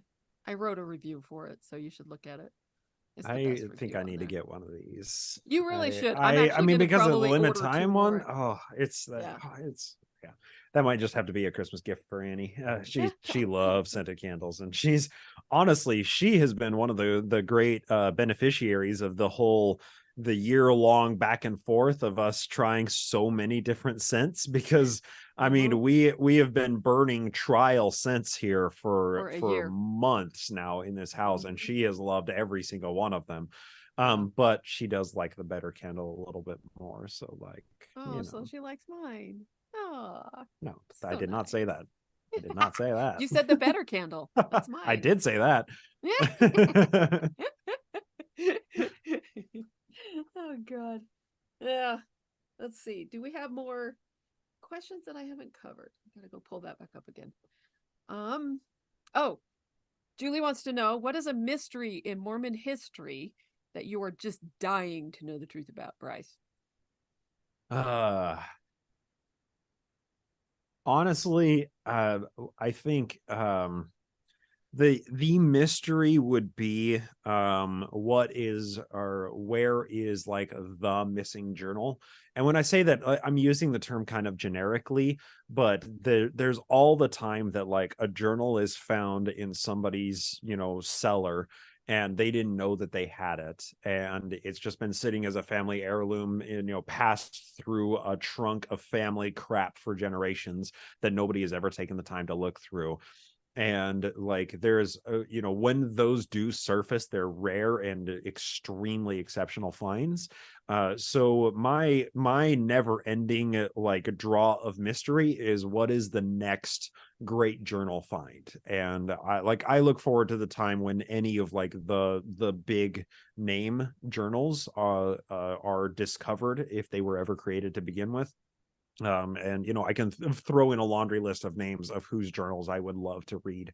They are so enigmatic and mysterious that if we found their journal, that it would like shed so much light on like the inner workings and current mysteries in the community. So I am just always like holding out. Maybe one day this journal will be discovered. Maybe one day this person's letter will be discovered. So it's always like just holding out hope that like one of the great mysteries will be revealed through a journal. So yeah, kind of a deflection of a question, but Yeah. the best I could think of.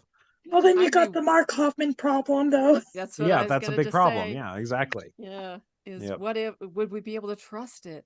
Yeah. And of course, the church would be like, "Oh no, it's got bad stuff in there. It said Joseph Smith forced girls into polygamy." Yeah. I they mean, don't want like to recognize that.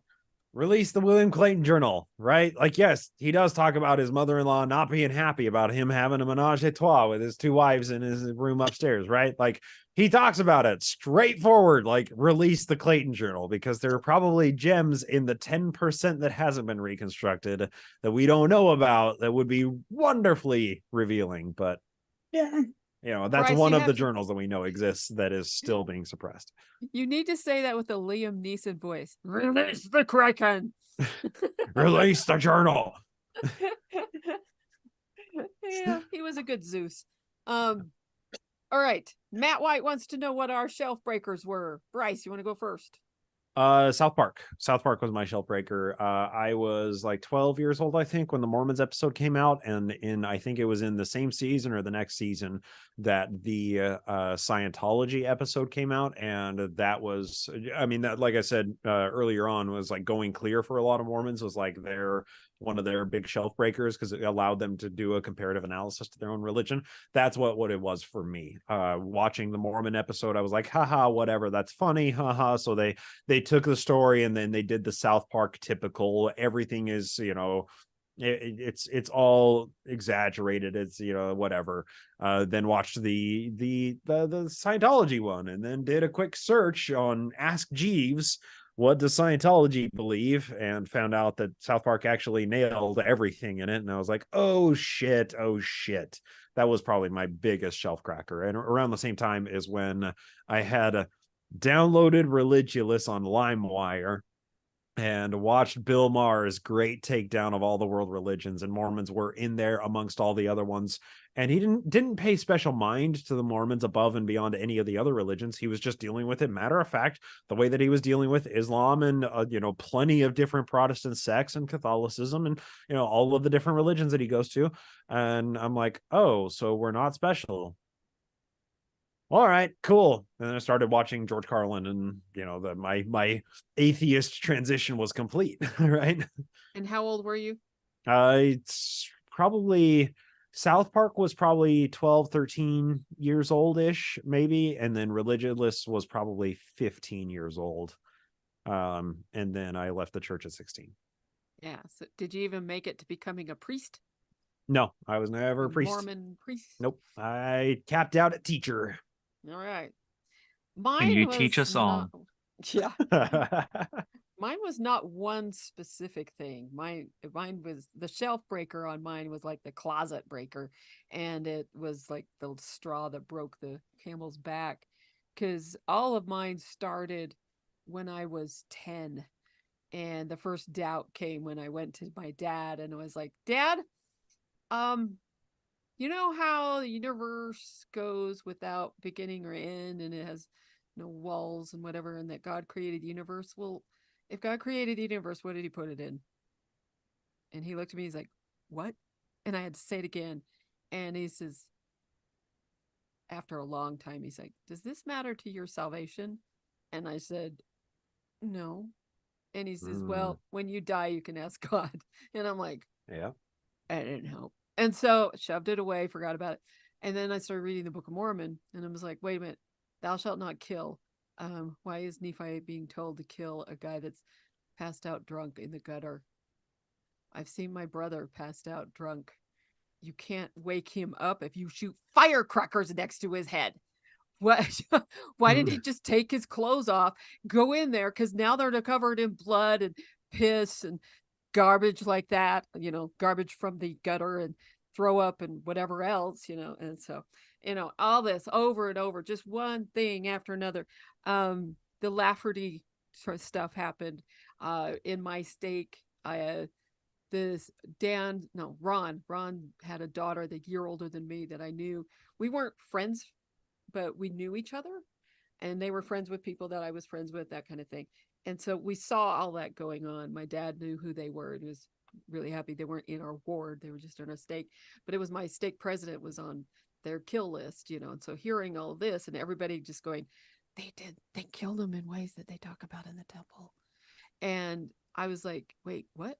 The temple? Because I was still in high school then. And then, still questions. Went to BYU, listen to different religious professors teaching various things that didn't make any fucking sense. Book of Mormon, because we were required at BYU to take religion classes. You had to take the Book of Mormon, D&C. I think you had to take both classes of the Book of Mormon, so you had both, the whole thing. You had at least one of the D&C, New Testament, Old Testament, that kind of thing, and a few other electives that you got to choose. One of which I picked was the Isaiah class, because that was pretty cool. But they would teach things like, oh yeah, in the Mormon kingdoms, the telestial, terrestrial, and celestial, it's all Mormons in the terrestrial and celestial. Everyone else is in the telestial. And I was like, wait, you're saying that my aunt, who's Baptist and is the most Christ-like person I ever met, is going to be stuck with people like Hitler? And he's like, yeah. I was like, that's the stupidest thing I've ever heard, and stuff like that. But it's like hearing all of these things being taught like that, and then going on my mission and being asked things like, your church says that homosexuals are wrong, but you can find homosexual animals. They've found them. Science has found them in the animal kingdom. How do you explain that? And I remember just being like, I have no idea. And I would just say that if I didn't know, if I didn't have an answer, I didn't make up one. But it would be sitting there in the back of my head. So I would stick it in the closet, close the door. And, this closet was turning into really full. And so this just kept going. Or things like, some of the things the bishops would ask me, like as a teenager, being asked questions like, are you masturbating? Of course, not knowing what that meant, but knowing it must be bad and saying, no, of course not. And then finding out what it meant and thinking, oh, okay, no, I'm not. But things like, why are they asking me this? How is this their right to ask? Or being told you never say no to the bishop. You always have to say yes. Having various bishops, because bishop roulette, you never know what you're going to get, and asking various things, some of the things that were asked of me. And then there's of course the experiences I had in the temple, like what I talked about yesterday on Arn Ra's show, back when we had to do the 5 points of fellowship, and having these old men pull my body and my boobs right up against them, hearing them breathing heavy in my ear, and then being told it was my fault. Yeah. Stuff like that. And having to say, oh, well, the church is true. This is just me. And reading the Book of Mormon over and over, and not being able to make things work in my brain, and thinking that it's my fault that it doesn't work. So reading it again, thinking maybe this time I'll make it work. And I remember there was actually one time I was able to explain to in a way that made sense to me at the time, that yes, it was right for Nephi to kill Laban, but the next time I read it, I couldn't remember what the fuck it was. And I have never been able to remember it. And then starting to notice things like, in my 30s and 40s, that when, this feeling of the burning in your bosom and the feelings of the spirit and everything. And I'd feel them at other times, like a cool book I was reading, or at a concert or whatever, and thinking, wait, what does that mean? And so then in 2011, I got cancer. And so I couldn't go to church during my treatments, because of course, I was high risk for everything. And I was like, hey, away from the brainwashing. Cool. All right. Wow. That was really brainwashing. And so then I was like, okay, I just got to see. And I was like talking in church. So I gave the infamous talk that I really wish I could remember what the story was. But I decided to test it, do a scientific testing on the spirit, because Paul H. Dunn, and finding out that all of his stories were fake, and thinking because he was a 70 and he told all these stories, and I would always feel the spirit, and he was a big part of my teenage years, and then finding out he lied on all of them. But God says in the book scriptures, liars will be thrust down to hell. So why is it that I'm feeling spirit when he lied? So I decided to try it out. So I gave a talk in church and planned it out for a full week, and got everybody going. And I had the stories, and I had them ready, and I gave real stories of me And then I came to the big one, and I had it all prepared. And I planned it out. I practiced this in front of my mirror for 6 days before this. So I had it all set perfectly.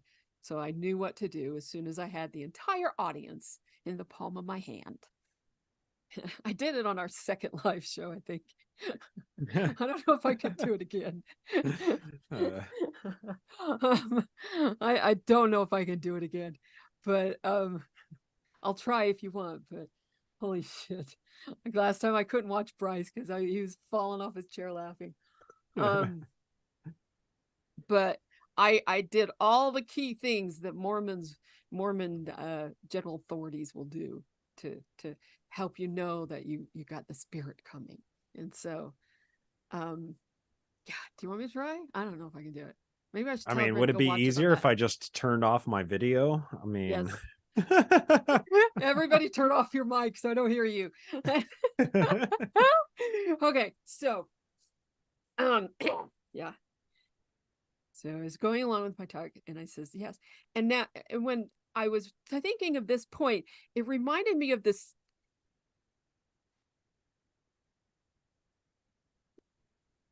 It reminded me of an experience.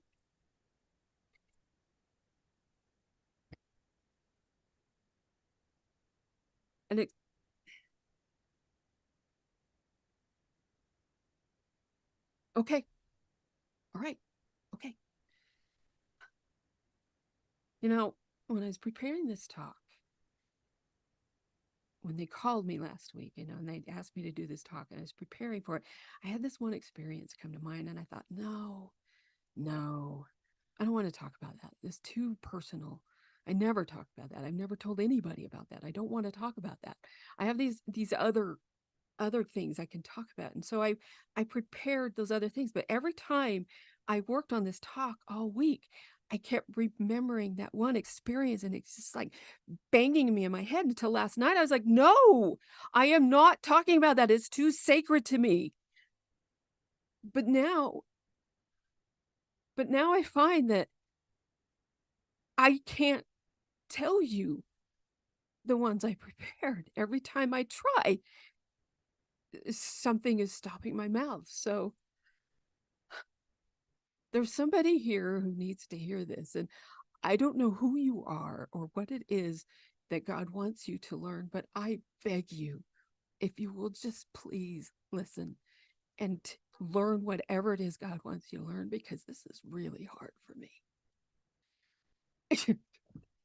So, and then I just pause and then I tell the story and I'm really awkward telling it, all this stuff. But, by that point, everyone was watching. Everyone was there. I mean, the children were quiet and they just were zeroed in. Nobody's whispering, nobody rustling, nobody sleeping, nobody nothing. And I felt all of those skin orgasms and all that shit. And I'm just like, and the story I told was a complete fabrication, beginning to end. Every single bit of it. I didn't even steal from somebody else like Paul H. Dunn would do. It was completely made up. And I just finished that going, it's all fake. Holy shit.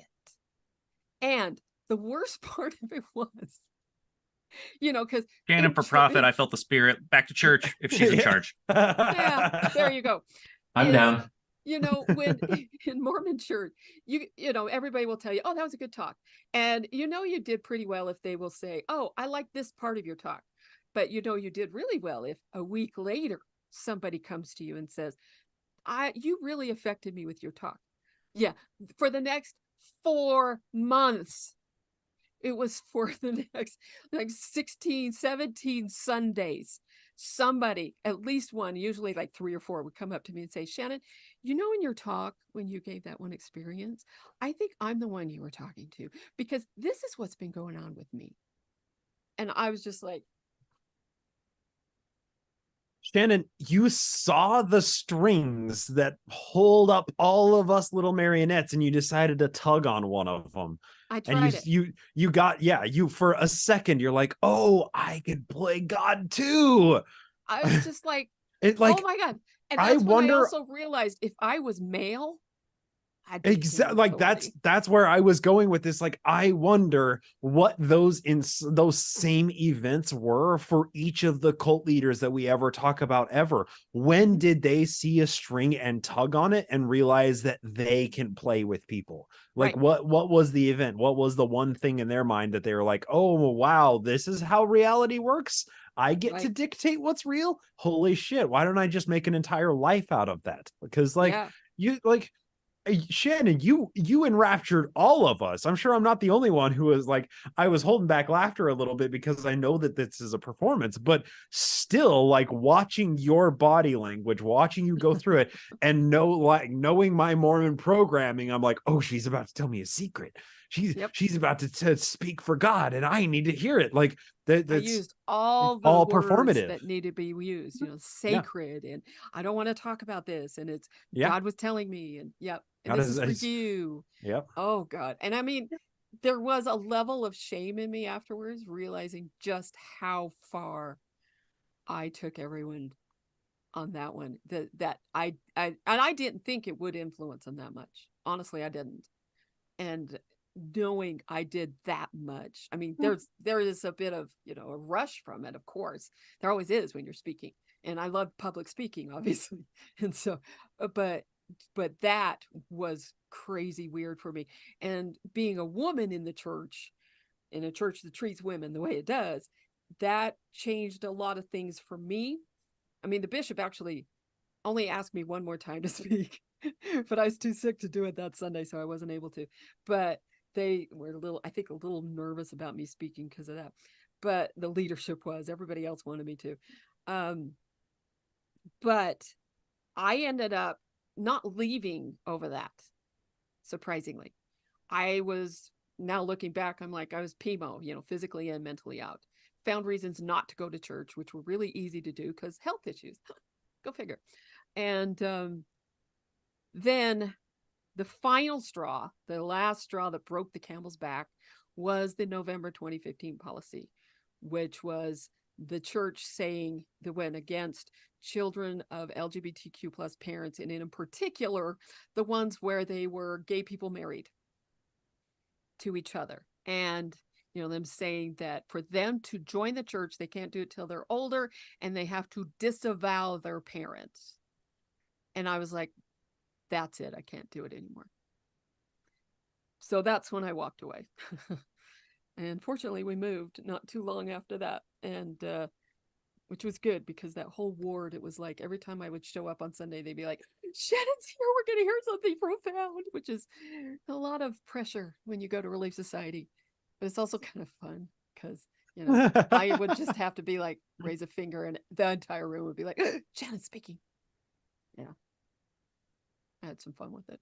Fascinating Anyway. journey. Wow. It's such a crazy journey, and it's just, and there's a lot of things where it took me a couple years to not feel guilty about taking so long to leave, and even trying to figure out, how long did I know it was fake? How long did I know? How long did I put blinders on myself? How long was the rose-colored glasses on? That kind of thing, and not feeling guilty about that, being able to say, okay, yeah, you left in your 40s, but you left. Yeah. You left. That's the important thing. You opted out of the sunk cost fallacy. Yeah. Now imagine how many people are stuck in it who have too much to lose. Right. Exactly. Yeah. Yep. So I think, we are normally try and time these at right about 2 hours, and we're just cracking a little bit over that. Are there any rapid fire questions that we want to try and bust through quickly, or should we plug our candles through Exmo Candle Co. and call it a night? What are you thinking, Jan? We should plug. Let's see. Does anybody have any rapid fire questions? I don't think they do. I love what the Seer Stoners put in the chat there. Shannon Kumare Grover, for sure. I was obeying the law of the LARP. Yep. Yes, I was.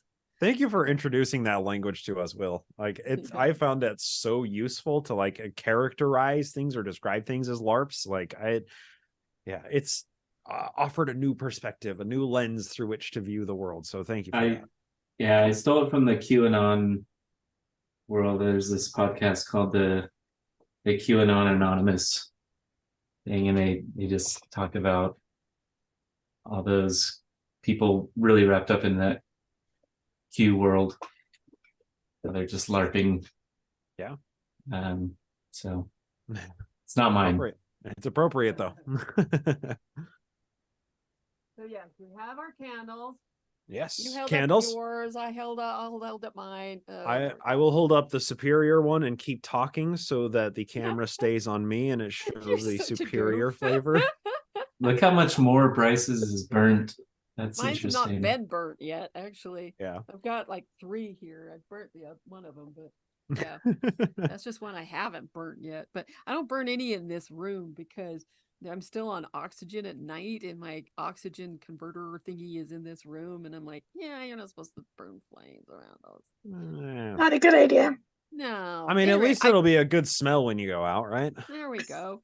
I put a link in the chat on YouTube for the Glassbox Wars page with Exmo Candles. She's got a whole page just for us, at least right. till the end of December, and then whichever candle won, then it'll just be in the creator candles. But look at all her candles. Everyone really should.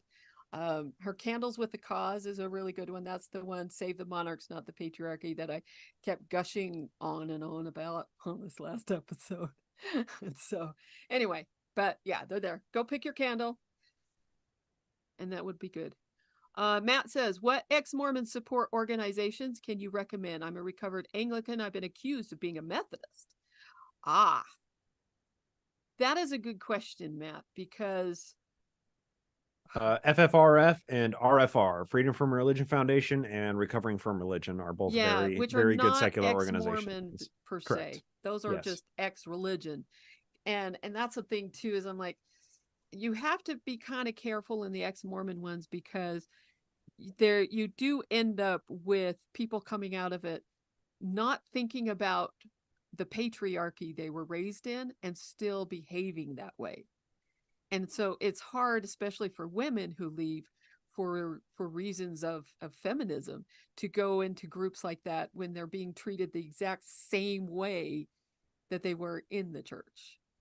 And so ex-Mormon support organizations, that's difficult. I'd actually be going for more like what Bryce said, Freedom from Religion, and the ones that are just more ex-religion support organizations. While there's still problems, you can still get problems, but that one is the one I've liked the best. Mm-hmm. Yeah. And just real quick point, yes, in the description of the YouTube video, if you are watching this live, you can find, or in the backlog, you can find the link to Exmo Candle Co. and the Glassbox Wars page. So that is the easiest way to find that if you miss it in the live chat where Shannon pasted it. Yes, for sure. Excellent. And our links to Patreon. Yes. Oh, yeah. Well, and hey, this is only possible because of our Patreon supporters. Patreon.com/glassboxpod. Yes. We had a few of our patrons join us for the panel. And if you are a patron supporter, of course, you do get the audio of this as a separate post if you want to listen to just the audio format. Although you might be missing some things because we did show some things to the camera. It was a little bit of show and tell tonight. But in any case, we do have our patrons to thank, the people who support the show. $1 an episode, a couple bucks a month. If you want to chip that in, we would sure appreciate it. And for those of you who do support us, we thank you very much. You are the ones who make it possible for us to do this. And for the people who don't support the show but are listening just because they want to listen to the Glassbox podcast and Shannon and I and our panel of co-hosts this time around, hey, thanks for tuning in. I hope you had fun. I know we had a lot of fun. And here Shannon and I were like, hey, if we run dry on questions, we should come up with some discussion prompts because we don't want any dead air, because Shannon and I are so known for dead air, right? That's when he was like, something for you to, what was the word you used? Bloviating along. And I'm like, bloviate? Did you just accuse me of that? Okay. I mean, is it really an accusation towards you if I'm accusing both of us of bloviating equally? Like, I mean, come on, we're both just very good at it. Make sure you vote for the right candle, though. Make sure you get the right candle. We got the dragon fire, birch, dragon fire, dragon leather, fire, and dragon. pear. Hashtag Team Bryce. Hashtag Dragon. Team Bryce. Hashtag Team Bryce. All right. Hashtag Team Bryce.